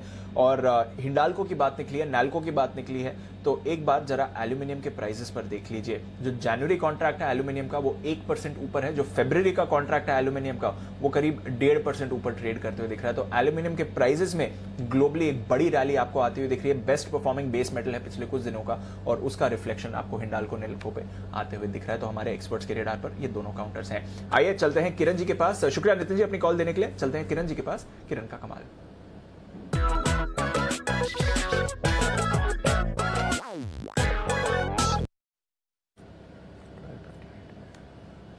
बताएं सर। जी कैश का स्टॉक है और बाय करना है सेंचुरी टेक्सटाइल। सेंचुरी टेक्सटाइल ने पहले ब्रेकआउट दिया था इन्वर्टेड हेड एंड शोल्डर का लगभग 880 के आसपास। आज एक बुलिश फ्लैग का वापस एक बार ब्रेकआउट देखने को मिल रहा है और जो ब्रेकआउट है वो मिनिमम टारगेट सोमवार के लिए 1000 रुपीज का है। तो 1000 रुपीज का फर्स्ट टारगेट रहेगा और अगर 1000 रुपीज के ऊपर के लेवल्स यानी 1000 रुपीज निकल जाता है तो ओपन ब्लू स्काई टेरिटरी में ये स्टॉक चलता नजर आएगा। दीप मुझे लगता है ये बहुत ही बेहतरीन ब्रेकआउट है। ये डिलीवरी बेस मार्क करना चाहिए और आप पोजिशनली भी रख सकते हो। मेरा मानना है कि जो चार्ट पैटर्न है पोजिशनली इसका टारगेट अगर आप 10 से 15 दिन का वक्त देते हैं तो इसका टारगेट लगभग 1070 1080 के देखने को मिलेंगे और इस ट्रेड के लिए आपका स्टॉप लॉस बहुत नजदीक है 925 का। ओके तो टाइट स्टॉप लॉस ज्यादा नहीं है बट रिस्क रिवॉर्ड बढ़िया है। 1000 का ट्रेडिंग टारगेट और पोजिशनल की अगर बात करें तो 1070 1080 के टारगेट की किरण जी बात कर रहे हैं तो 10% से ज्यादा की तेजी किरण जी को इन लेवल से आपको आती हुई दिख रही है। 10-12% के उछाल के लिए सेंचुरी टेक्सटाइल्स तेज हो रहा है और डेज हाई पर यह काउंटर आते हुए दिख रहा है। किरण जी की बात करते करते नजर रखिए इस पर बढ़िया मूव आ रही है। बढ़िया मूव है वोल्टास पर। आज सुबह मुझे याद है वागले साहब के रेडार पर भी ये काउंटर आया था और अच्छे एक्शन में ये स्टॉक आपको बनते हुए इस समय दिख रहा है। इस पर रखिए नजर। कुछ और स्टॉक्स जहां पर अच्छी मूव आती हुई दिख रही है। पेज इंडस्ट्रीज थोड़ा बड़ा काउंटर है बट अगेन आपको याद होगा आज सुबह जब हम टाइटन के अपडेट्स की बात कर रहे थे तो consumption related discretionary related stocks में एक्शन आपको आते हुए दिखा। टेक्सटाइल स्पेस से भी जुड़ा है, कंजम्पशन का भी फ्रंट रनर है। बंसल जी पेज इंडस्ट्रीज बड़ा मूव आते हुए दिख रहा है सर आज। दिवांशु बेहतरीन टेक्निकल स्ट्रक्चर है, एक नया ब्रेकआउट नया अनचार्टेड टेरिटरी में गया हुआ है और इस स्टॉक को मैंने और कुणाल जी ने कई बार रिकमेंड करा है और काफी निचले स्तरों पर इसको हमने 32,500 के अराउंड रिकमेंड करा था और कंजम्पशन का थीम भी बताया था दिवांशु जब लॉकडाउन 1 चल रहा था। तो री रेटिंग का कैंडिडेट है, जिनके पास है होल्ड करे, करेक्शन पर खरीदारी की राय होगी डिलीवरी के अंदर। इंडस्ट्री में करें खरीदारी। आज इन्वेस्टमेंट पिक के तौर पर ट्रेडर्स डायरी में भी ये स्टॉक हुआ था शामिल, जबरदस्त एक्शन में आता हुआ दिख रहा है इस वक्त। आइए ग्रीन एनर्जी कॉरिडोर फेज 2 को कैबिनेट की मंजूरी मिलने वाली, उस पर भी हम विस्तार से करेंगे चर्चा। लेकिन उससे पहले 3 बजे ना, 3 बजे का टाइम तो आशीष के लिए, क्योंकि आशीष कल से एक्टिव हैं। जब उन्होंने बताया कि आरबीएल बैंक बैन में आने की तैयारी में, तो अब हमने सोचा कि रोज उनसे पूछा जाए कौन बैन में आ रहा है, कौन जा रहा है। तो चलिए बिगुल के साथ आशीष का स्वागत कीजिए।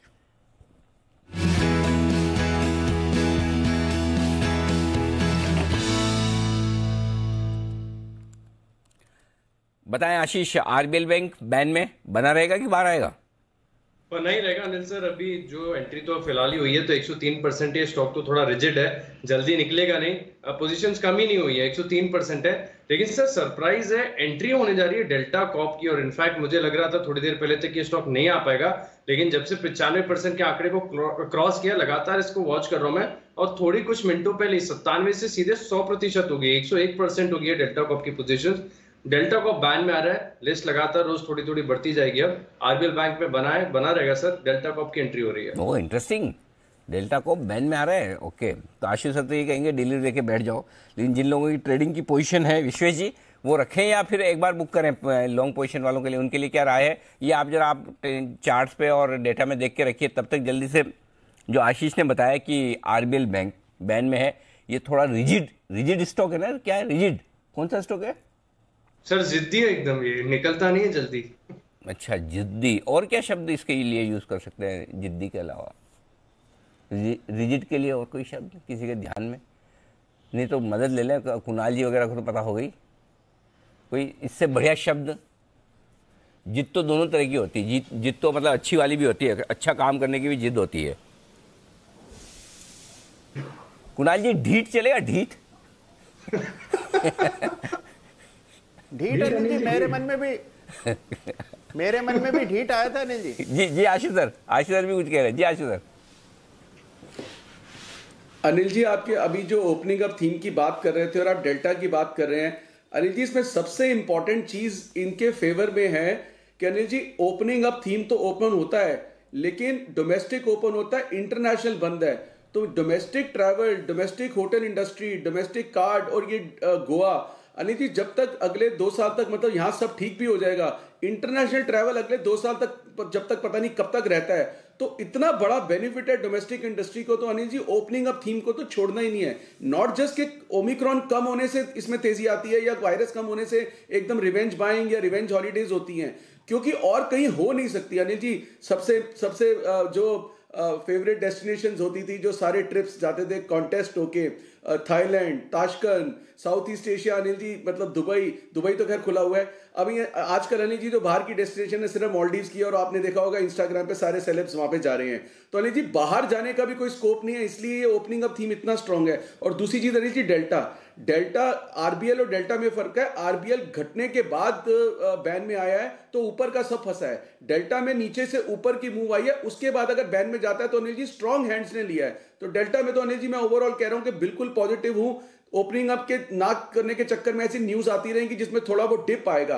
अब डिप आपको कैसे संभालना है, अदरवाइज डेल्टा तो अनिल जी छोड़ना ही नहीं है। आशीष की ये खास बात है, आशीष को अगर स्टॉक पसंद है तो वो भले बैन में जाए तो भी पसंद, ना जाए तो भी पसंद। जो नहीं पसंद है वो बैन में जाए तो बोले ये अच्छा बैन में जा रहा बेचो, नहीं पसंद है मेरे को। कंसिस्टेंसी आपकी 100% आशीष सर, बिल्कुल सही कहा मैंने। अनिल जी सिंसियरिटी और कमिटमेंट है अनिल जी, उसमें एब्सोल्युटली कोई डाउट ही नहीं। और हमारे दर्शकों की सिंसियरिटी और कमिटमेंट देखिए, सारे ढीठ के मतलब है ना, इतने पर्यायवाची शब्द 20-25 आ गए मेरे पास 2 मिनट के अंदर ही ये ट्वीट पर। जुझारू से लेकर स्टबन, एक ने तो लिखा जिद्दी नहीं, उसको सनी देओल ही बोल दो, गजब है भाई, वाह। तो मतलब अलग अलग सारे लोग अपने अपने हिसाब से रिजिड की डेफिनेशन हिंदी में बनाकर भेजते रहे, बड़ा आनंद आ रहा है। आइए तब तक वागले साहब तैयार है आपके लिए एक बेहतरीन पिक लेकर।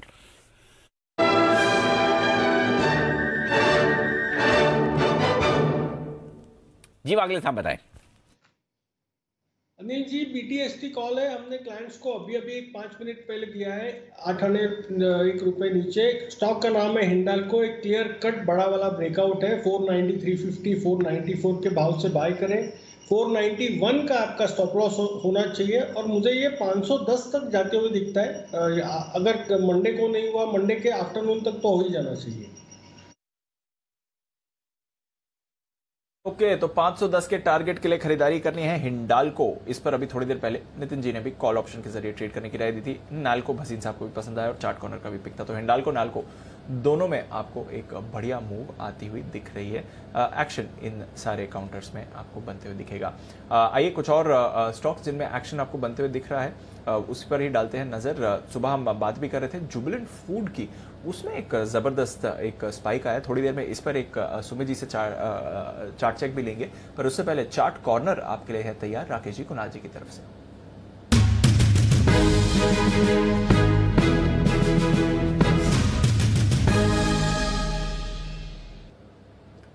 बताएं सर।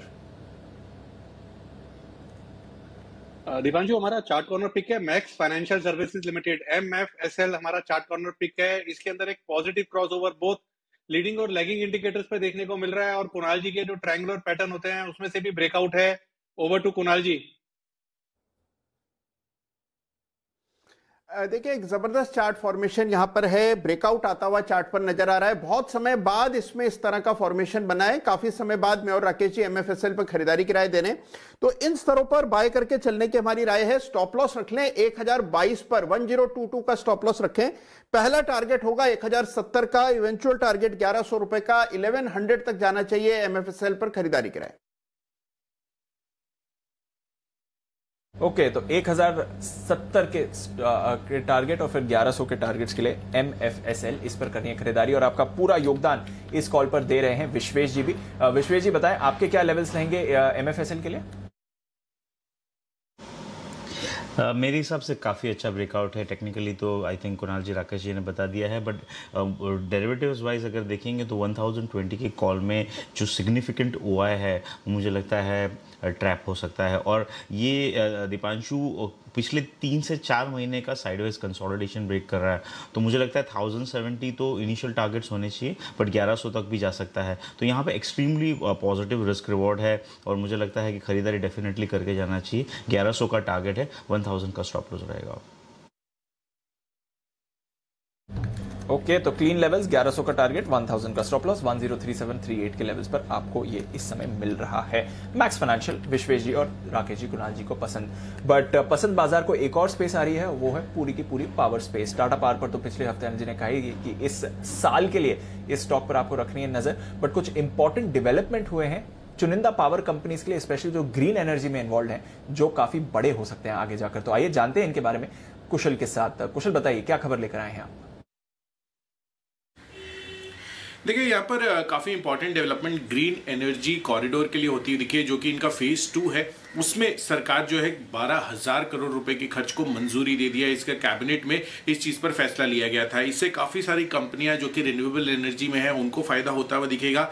और FY26 तक 10,750 सर्किट जो किलोमीटर ट्रांसमिशन लाइन है उसका निर्माण जो है इस पैसे के तहत किया जाएगा। इनफैक्ट 2030 तक भारत का जो लक्ष्य है 500 गीगावाट की रिन्यूएबल एनर्जी बनाने का, उस टारगेट में ये जो ग्रीन एनर्जी कॉरिडोर फेज 2 को मंजूरी मिलती हुई दिखी है वो काफी हेल्पफुल होता हुआ दिखेगा और इसके तहत काफी सारे राज्य जो है उनको भी फायदा मिलेगा इससे। अब आप देखिए यहाँ पर जो भी सेट ऑफ कंपनीज है, जिसमें एनटीपीसी सबसे पहला है, जिसमें जेवी और सब्सिडियरीज की आप टोटल इंक्लूड करेंगे, कुल कैपेसिटी 5,212 मेगावाट की है। टाटा पावर सेकंड है, ऑलमोस्ट 3,000 मेगावाट की यहाँ पर कैपेसिटी, और जेएसडब्ल्यू एनर्जी इसकी करीबन 1533 मेगावाट की कैपेसिटी है। इनफैक्ट एक और चीज में स्टडी कर रहा था जिसमें अगर आप देखें तो 2025 तक इनका जो रिन्यूएबल एनर्जी का हिस्सा है वो भी सिग्निफिकेंटली बढ़ने वाला है, क्योंकि काफी अच्छे लेवल पर ये सभी कंपनियां इन्वेस्टमेंट्स कर रही है इस पर्टिकुलर स्पेस में, जिसमें एनटीपीसी 5,212 मेगावाट जो अभी इनकी मौजूदा कैपेसिटी है रिन्यूएबल एनर्जी की,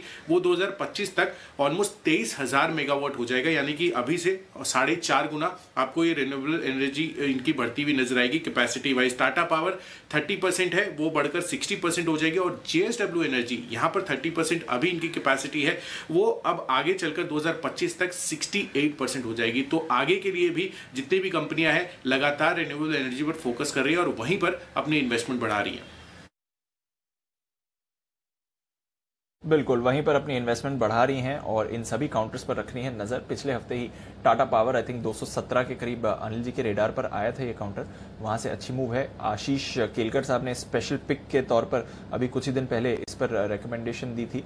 आशु सर की budget picks NTPC Tata Power दोनों ही हैं। आशु सर, हाई कन्विक्शन और इस खबर से भी एडिशनल बेनिफिट आते हुए? यस दीपांशु, ये खबर से पहले ही हमने मतलब एक चार्ट शेयर किया था, सोशल मीडिया पे भी किया था, और जैसे मैंने बोला दीपांशु, ये दोनों डार्क हॉर्स हैं। एनटीपीसी को डार्क हॉर्स बोलूंगा, टाटा पावर तो सबने डिस्कस किया है, लेकिन मतलब जो 2 महीने से ये जो शांति में बैठा हुआ है टाटा पावर, एक अपमूव के बाद 2-2.5 महीने हो गए, तो ये एक अगली अच्छी अपमूव के लिए तैयार हो रहा है। तो I will not be surprise कि इसमें कुछ बड़ा धमाल भी हो जाए टाटा पावर में यहाँ से।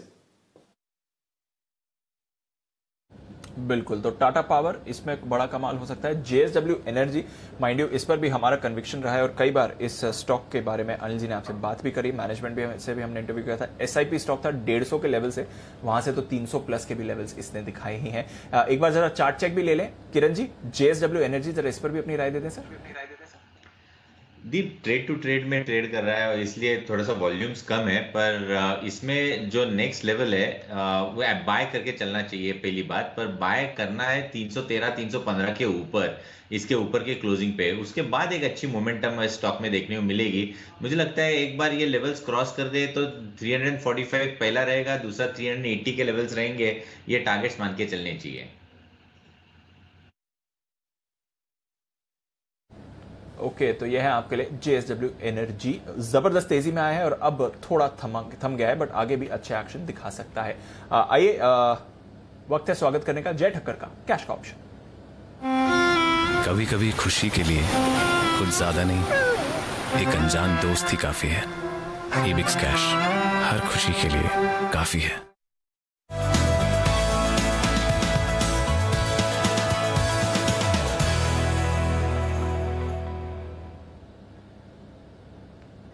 गुड आफ्टरनून जय। थोड़ा वॉलेटाइल है बाजार, बट अब वापस बैंक्स तेजी में आ रहे हैं। बताएं क्या करना है इस समय इंडेक्स पर। Very good afternoon to Deepanshu, very good afternoon to Anil ji. Deep खरीद रहे 17,750 का निफ्टी का कॉल, 179 पर ये ट्रेड कर रहा है। यहाँ पे आप स्टॉप लॉस लगाएंगे 121 का, एंड ऊपर में जो फर्स्ट टारगेट इसका बनेगा that would be 240, and second target जो दीप इसका निकल कर आ रहा है वो है 279। 240 279 ये दो टारगेट्स के लिए आप खरीदे 17,750 का निफ्टी का कॉल। मुझे ऐसा लग रहा है कि दीपांशु इवेंचुअली मार्केट में ऊपर की तरफ ब्रेकआउट आना चाहिए till the levels of 17,700 to 17,650 are held on closing basis. अगर 17,650 तक के सारे जो लेवल्स है डाउनसाइड की, इनफैक्ट आज भी अच्छा 17,700 के आसपास से निफ्टी में रिवर्सल देखने मिला है। सो ये जो रेंज है, ये लेवल्स अगर होल्ड कर जाते हैं, सो प्रोबेबिलिटी है कि एक आध दिन, few hours, it can just consolidate and thereafter provide a breakout on the upside. तो जब तक ये लेवल्स ब्रेक नहीं होते, मार्केट में स्टांस बुलिश होना चाहिए। ओके, क्लोजिंग तो अच्छी होने की तैयारी दिख रही है, 17,800 के आसपास इसके ऊपर तैयारी है। और बैंक निफ्टी भी 37,700 की अब तक जो बेस्ट क्लोजिंग आपको मिली इस रनअप की 37,695, उसके आसपास और ऊपर बंद होने की तैयारी करता हुआ दिख रहा है। निफ्टी भी 17,805 की बेस्ट क्लोजिंग मिली थी, उसके ऊपर 17,925 की थी, तो सेकंड बेस्ट क्लोजिंग के लिए तैयार होता हुआ दिख रहा है। ये एक्शन पूरा का पूरा आपको नजर आ रहा है इस वक्त। तो आइए एक स्टॉक जिसके आने वाले हैं रिजल्ट्स, और वो है फेवरेट डीमार्ट। किसका? कुणाल जी का। कुणाल जी आपके लिए आए हैं वरुण रिजल्ट्स का रिव्यू लेकर। वरुण बताइए सीधे कुणाल जी को। डेफिनेटली, तो कुणाल जी सुनिए, रिजल्ट्स जो है काफी अच्छे रहने वाले हैं क्योंकि जाहिर सी बात है पिछले साल का अगर आप बेस देखेंगे ना तो वो काफी कम था। उनको कोई फर्क नहीं पड़ता। अच्छा, पोर्टफोलियो में है तो है, जब उनका फॉर्मूला क्लियर है, रिजल्ट अच्छा है तो भी नहीं बेचेंगे, खराब आए तो भी नहीं बेचेंगे, जब तक ये एफएनओ में नहीं आए तब तक नहीं बेचेंगे। हाँ, लेकिन अच्छा है तो खरीदेंगे। हाँ, ये पूछ लो। अगर बहुत रिजल्ट और अच्छा है तो आप खरीदेंगे, आप खरीदेंगे भी नहीं। कुणाल जी ये भी बता दीजिए, पहले डिस्क्लेमर दे दीजिए। नहीं अनिल जी, अब नई खरीद मैं नहीं करूंगा, जो है अनिल जी यथास्थिति बना के रखूंगा अनिल जी। ओके, चलिए ठीक है। तो कुणाल जी तो नहीं खरीदेंगे, लेकिन बाकी लोग कुणाल जी भी एकदम सुप्रीम कोर्ट की तरह जजमेंट यथास्थिति बनाए रखे वैसा हाल है। वेरी गुड, बताइए सर। ओके, तो नतीजे तो अनिल जी अच्छे आने वाले हैं क्योंकि इन्होंने अपने जो रेवेन्यूज का एस्टिमेट दिया है, इन्होंने खुद दिया है 9,065 करोड़ के आसपास के रेवेन्यूज जो है वो इस बार कंपनी क्लॉक करने वाली है। करीब 22% के आसपास का जंप जो है रेवेन्यूज में होगा। एबिटा जो है उसमें भी हमारा अनुमान है कि करीब 27-27.5% के आसपास का जंप आएगा। 883 करोड़ के आसपास कंपनी के जो एबिटा है वो आ सकते हैं। मार्जिन 9.3% से बढ़ के 9.74% के आसपास आ सकते हैं। अब ऐसा क्यों? या देखिए, एक तो बेस काफ़ी लो था, उसके अलावा पिछले क्वार्टर में अगर आप देखेंगे तो ज़्यादातर समय जो है डीमार्ट की जो स्टोर्स थी वो खुली हुई थी। पिछले साल अगर आप देखेंगे यानी कि 2020 में ये कंपनी जो हाई प्रीमियम प्रोडक्ट्स है जिसमें मार्जिन ज़्यादा मिलते हैं, खासकर जो अगर आप देखेंगे तो जो फैशन वेयर है, ये सब जो कपड़े वपड़े बेचती है कंपनी, वो ये कंपनी नहीं बेच पाई थी, जहाँ पे मार्जिन जो है काफ़ी ज़्यादा रहते थे। पिछले क्वार्टर में उसको कंपनी बेच पाई है, तो जो हाई मार्जिन प्रोडक्ट कंपनी ने बेचे हैं उसका भी काफ़ी हद तक फायदा जो है वो इस कंपनी को मिलेगा। और डीमार्ट रेडी जिस तरह से परफॉर्मेंस लगातार क्वार्टर सुधार रहा है, उसका भी एक बहुत बड़ा फायदा जो है आपको इस कंपनी के इस बार के नतीजों में देखने मिलेगा।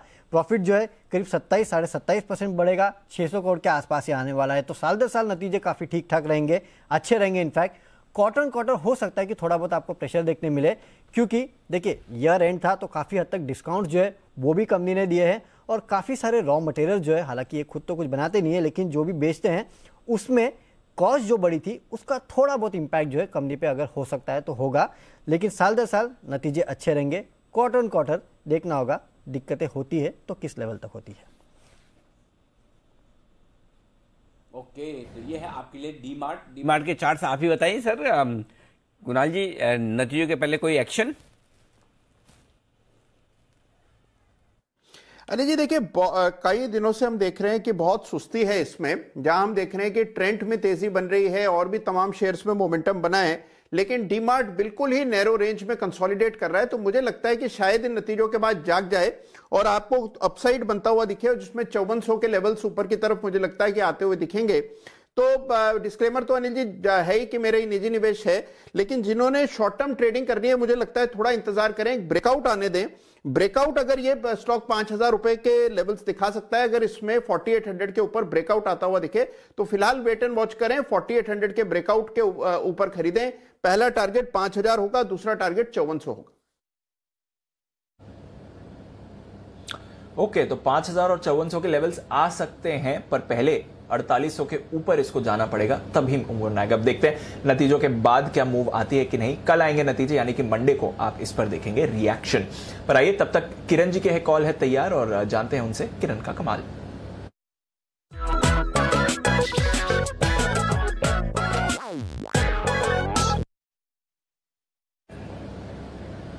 बताएं सर। दीप, कल के सत्र में नेशनल एल्यूमिनियम मैंने 103 104 के आसपास रिकमेंड किया था, 110 और 113 के टारगेट्स के लिए, और 111 के आसपास ट्रेड करता नजर आ रहा है। और वो ऑप्शन चेन डेटा देख के मैंने कहा था अभी जो बाय करना है उसी तर्क पे है, और बाय करना है अपोलो टायर्स। अपोलो टायर्स में भी उसी तरह से लगभग 230 के 230 के 227.5 के 225 के सारे ऑप्शंस में अनवाइंडिंग देखने को मिल रही है। और जिस तरीके का चार्ट पैटर्न है, जो डिमांड देखने को मिल रही है, मेरा मानना है कि ये सोमवार के दिन 242 245 के टारगेट्स हासिल करता नजर आ जाना चाहिए। तो अपोलो टायर्स बाय करना है। और ऑप्शन स्ट्रेटेजी में सजेस्ट करना चाहूंगा, अगर आप 230 का कॉल ऑप्शन बाय करते हैं, जो कि अभी 9 रुपए के आसपास ट्रेड कर रहा है, 9 रुपए 25 पैसे, आपका स्टॉप लॉस 7 रुपए 50 पैसे रहेगा, यानी 2 रुपए का रिस्क है। और टारगेट्स के लिए आपको 13 से 15 के टारगेट्स देखने को मिलेंगे। अगर परसेंटेज वाइज देखने को देखना है तो बहुत काफी बड़ी अपसाइड आपको अपोलो टायर्स में देखने को मिलेगी। तो मेरा मानना है कि 230 का कॉल ऑप्शन बाय करके चलना चाहिए। स्टॉप लॉस अगर कॉल ऑप्शन के जरिए करते हैं तो 7.5 का स्टॉप लॉस रहेगा। ओके, तो यह है अपोलो टायर्स। नैल्को का तो कल का किरण जी का कॉल सुपर हिट रहा, टारगेट भी हुए हिट। अब अपोलो टायर्स पर भी वैसा ही एक्शन एक्सपेक्ट करें, ऑप्शंस के जरिए इस पर ट्रेड की सलाह है। पर आइए आखिरी 10 मिनट बाजार पर क्या करके जाने की सलाह है अनिल जी की, ये जान लेते हैं उनकी आज की फाइनल मार्केट स्ट्रैटेजी में।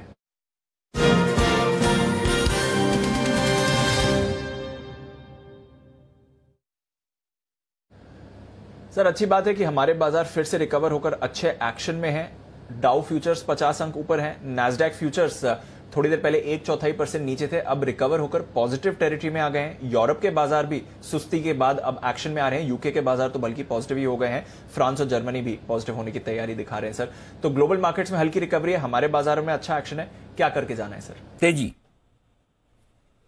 खरीद के जाना चाहिए, क्योंकि क्लोजिंग जो मिल रही है ना, वो क्लोजिंग अच्छी मिल रही है।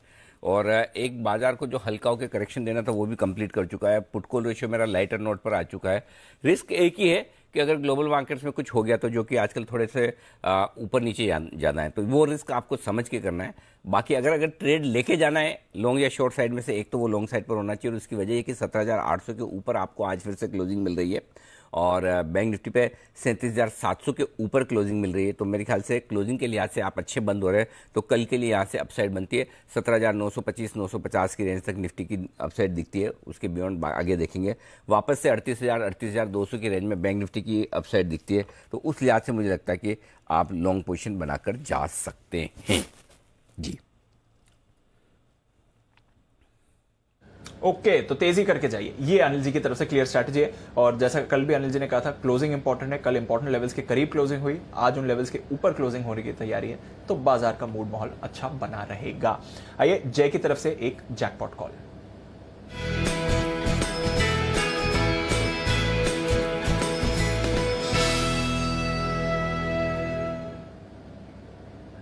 बताएं जय।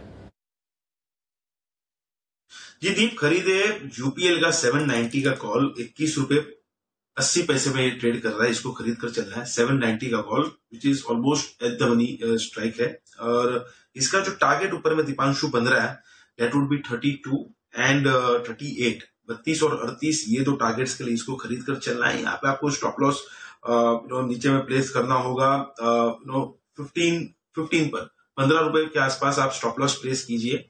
एंड मुझे ऐसा लग रहा है कि जो हिसाब से यूपीएल में कल एक ब्रेकआउट आया, बढ़िया वॉल्यूम के साथ ब्रेकआउट आया, आज के ट्रेडिंग सेशन में इसमें एक फॉलो बाइंग देखने मिल रही है। दीपांशु, जैसे ही ये स्टॉक 790 800 के ऊपर सस्टेन करेगा, I don't see any resistance till is previous highs. और मेरा तो ये पिक ऑफ द ईयर भी रहा था, और इसमें एक अच्छा मोमेंटम बिल्डअप होते हुए अब शॉर्ट टर्म में भी देखने मिल रहा है। ओके, तो यूपीएल पर करनी है खरीदारी ऑप्शंस के जरिए 790 कॉल। कुछ दिन पहले अनिल जी ने कहा है बजट तक 850 के टारगेट, और उसके अलावा स्टॉक ऑफ द ईयर की पोटेंशियल रखता है। 50% की तेजी देख रहे हैं इस साल, करीब 1200 के लॉन्ग टर्म टारगेट्स इस पर आपको आते हुए दिख रहे हैं। तो यूपीएल वापस मोमेंटम में है। ये काउंटर कुछ और स्टॉक्स जो मोमेंटम में रहे हैं, वागले साहब, बजाज फाइनेंस आज वैसे सुस्त है, बट इस हफ्ते का टॉप परफॉर्मर रहा है। इस हफ्ते 10% की तेजी बजाज फाइनेंस में आई है। ये जो डिप है, ये वापस खरीदारी का मौका है वागले साहब?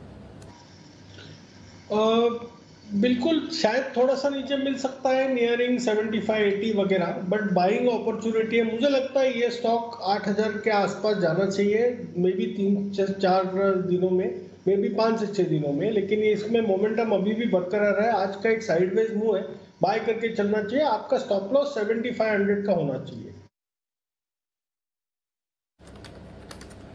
ओके, तो ये है आपके लिए बजाज फाइनेंस। इस हफ्ते अच्छी तेजी आई है। बजाज फिनसर्व भी 8-8.5% ऊपर था, अच्छा एक्शन इस पर बना है। एक्सिस बैंक, इस पर भी इस हफ्ते आपने अच्छी मूव आती हुई देखी है, करीब 7.5%। तो बैंकिंग और फाइनेंशियल्स, ये जो जबरदस्त रैली आई है, उसमें लीडरशिप इन्हीं काउंटर्स ने दिखाई है। डिफेंसिव्स में थोड़ा रोटेशन था, पर एक स्टॉक रह गया, जुबिलेंट फूड। सुमित जी, हफ्ते की शुरुआत में थोड़ा कमजोर था, उस पर आपकी राय लेने, पर उससे पहले अनिल जी से एक अपडेट लेना है। जी सर।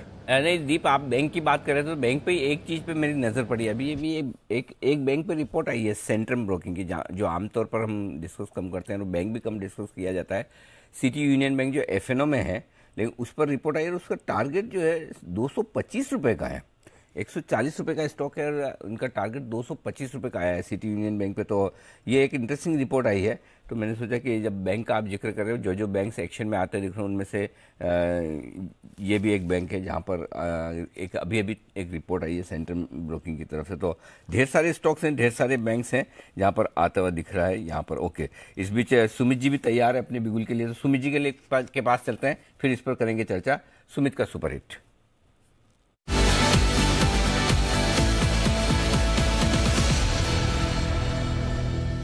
बताएं सुमित जी। अनिल जी, एक तो आप अभी जो स्टॉक की बात कर रहे थे, वो स्टॉक पे मैंने कुछ दिन पहले ही कहा था कि जो स्टॉक बाय करना है आप, वो है कब। हाँ, कब में रिपोर्ट आ चुकी है। यस जी। तो अनिल जी, बिगुल मेरा दूसरे स्टॉक के लिए, ये सिर्फ मैंने खाली इसके लिए रिपीट किया है। तो जिस स्टॉक के लिए बिगुल है वो है इंडिया बुल रियल एस्टेट। इस स्टॉक के अंदर ब्रेकआउट आ रहा है, क्लोजिंग बहुत अच्छी देखने को मिल रही है। नेक्स्ट वीक लगता है ये स्टॉक यहां से बढ़िया मूव दिखाएगा। 175 से 180 के टारगेट्स के लिए इंडिया बुल रियल एस्टेट में खरीदारी करें। नीचे में 158 का स्टॉप लॉस लगाएं। 175 180 का टारगेट है।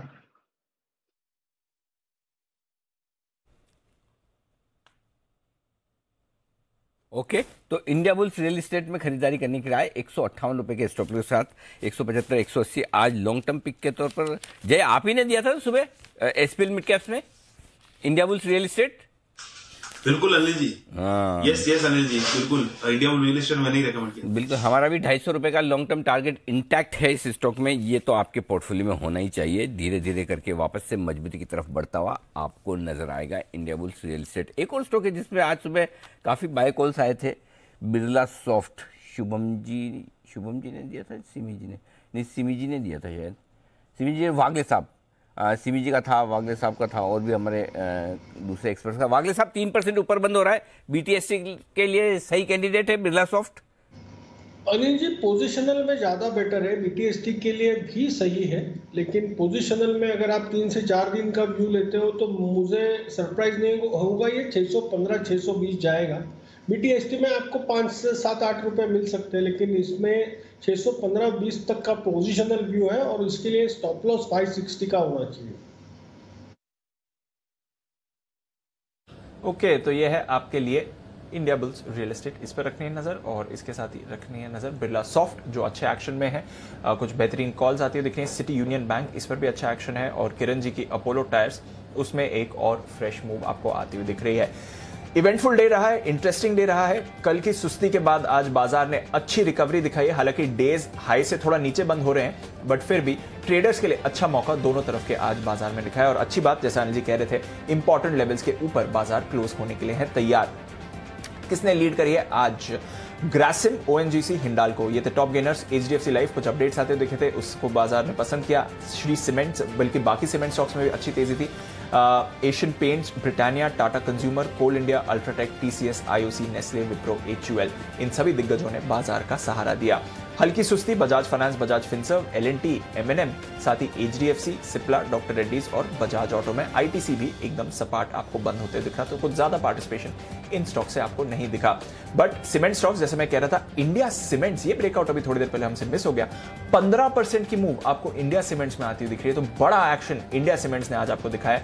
नैल्को, ये भी अच्छे एक्शन में था, 5.5%। Jubilant food, Page Industries, AU small finance bank, GSPL, Aarti industries, Whirlpool, SRF, negative खबर के बावजूद अच्छी रिकवरी स्टॉक में।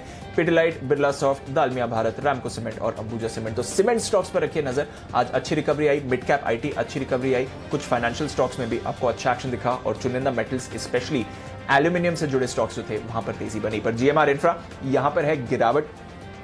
इसमें इसके एफएनओ में कुछ रिवीजन हो रहा है, तो अगले 2 महीने के जो कॉन्ट्रैक्ट्स हैं वो 10 तारीख को एक्सपायर हो जाएंगे, और 11 तारीख से फिर नए फ्रेश कॉन्ट्रैक्ट्स इशू होंगे। ये एक अपडेट आया था। स्टॉक नीचे था आज। Piramal enterprises, Metropolis, Abbott India, GNFC, BEL, doctor Lal, Coforge और वोडाफोन, साथ ही ग्रैन्यूल्स, इस पर आपने थोड़ी कमजोरी बनती हुई देखी। न्यूजन सॉफ्टवेयर, इस पर रखिएगा नजर।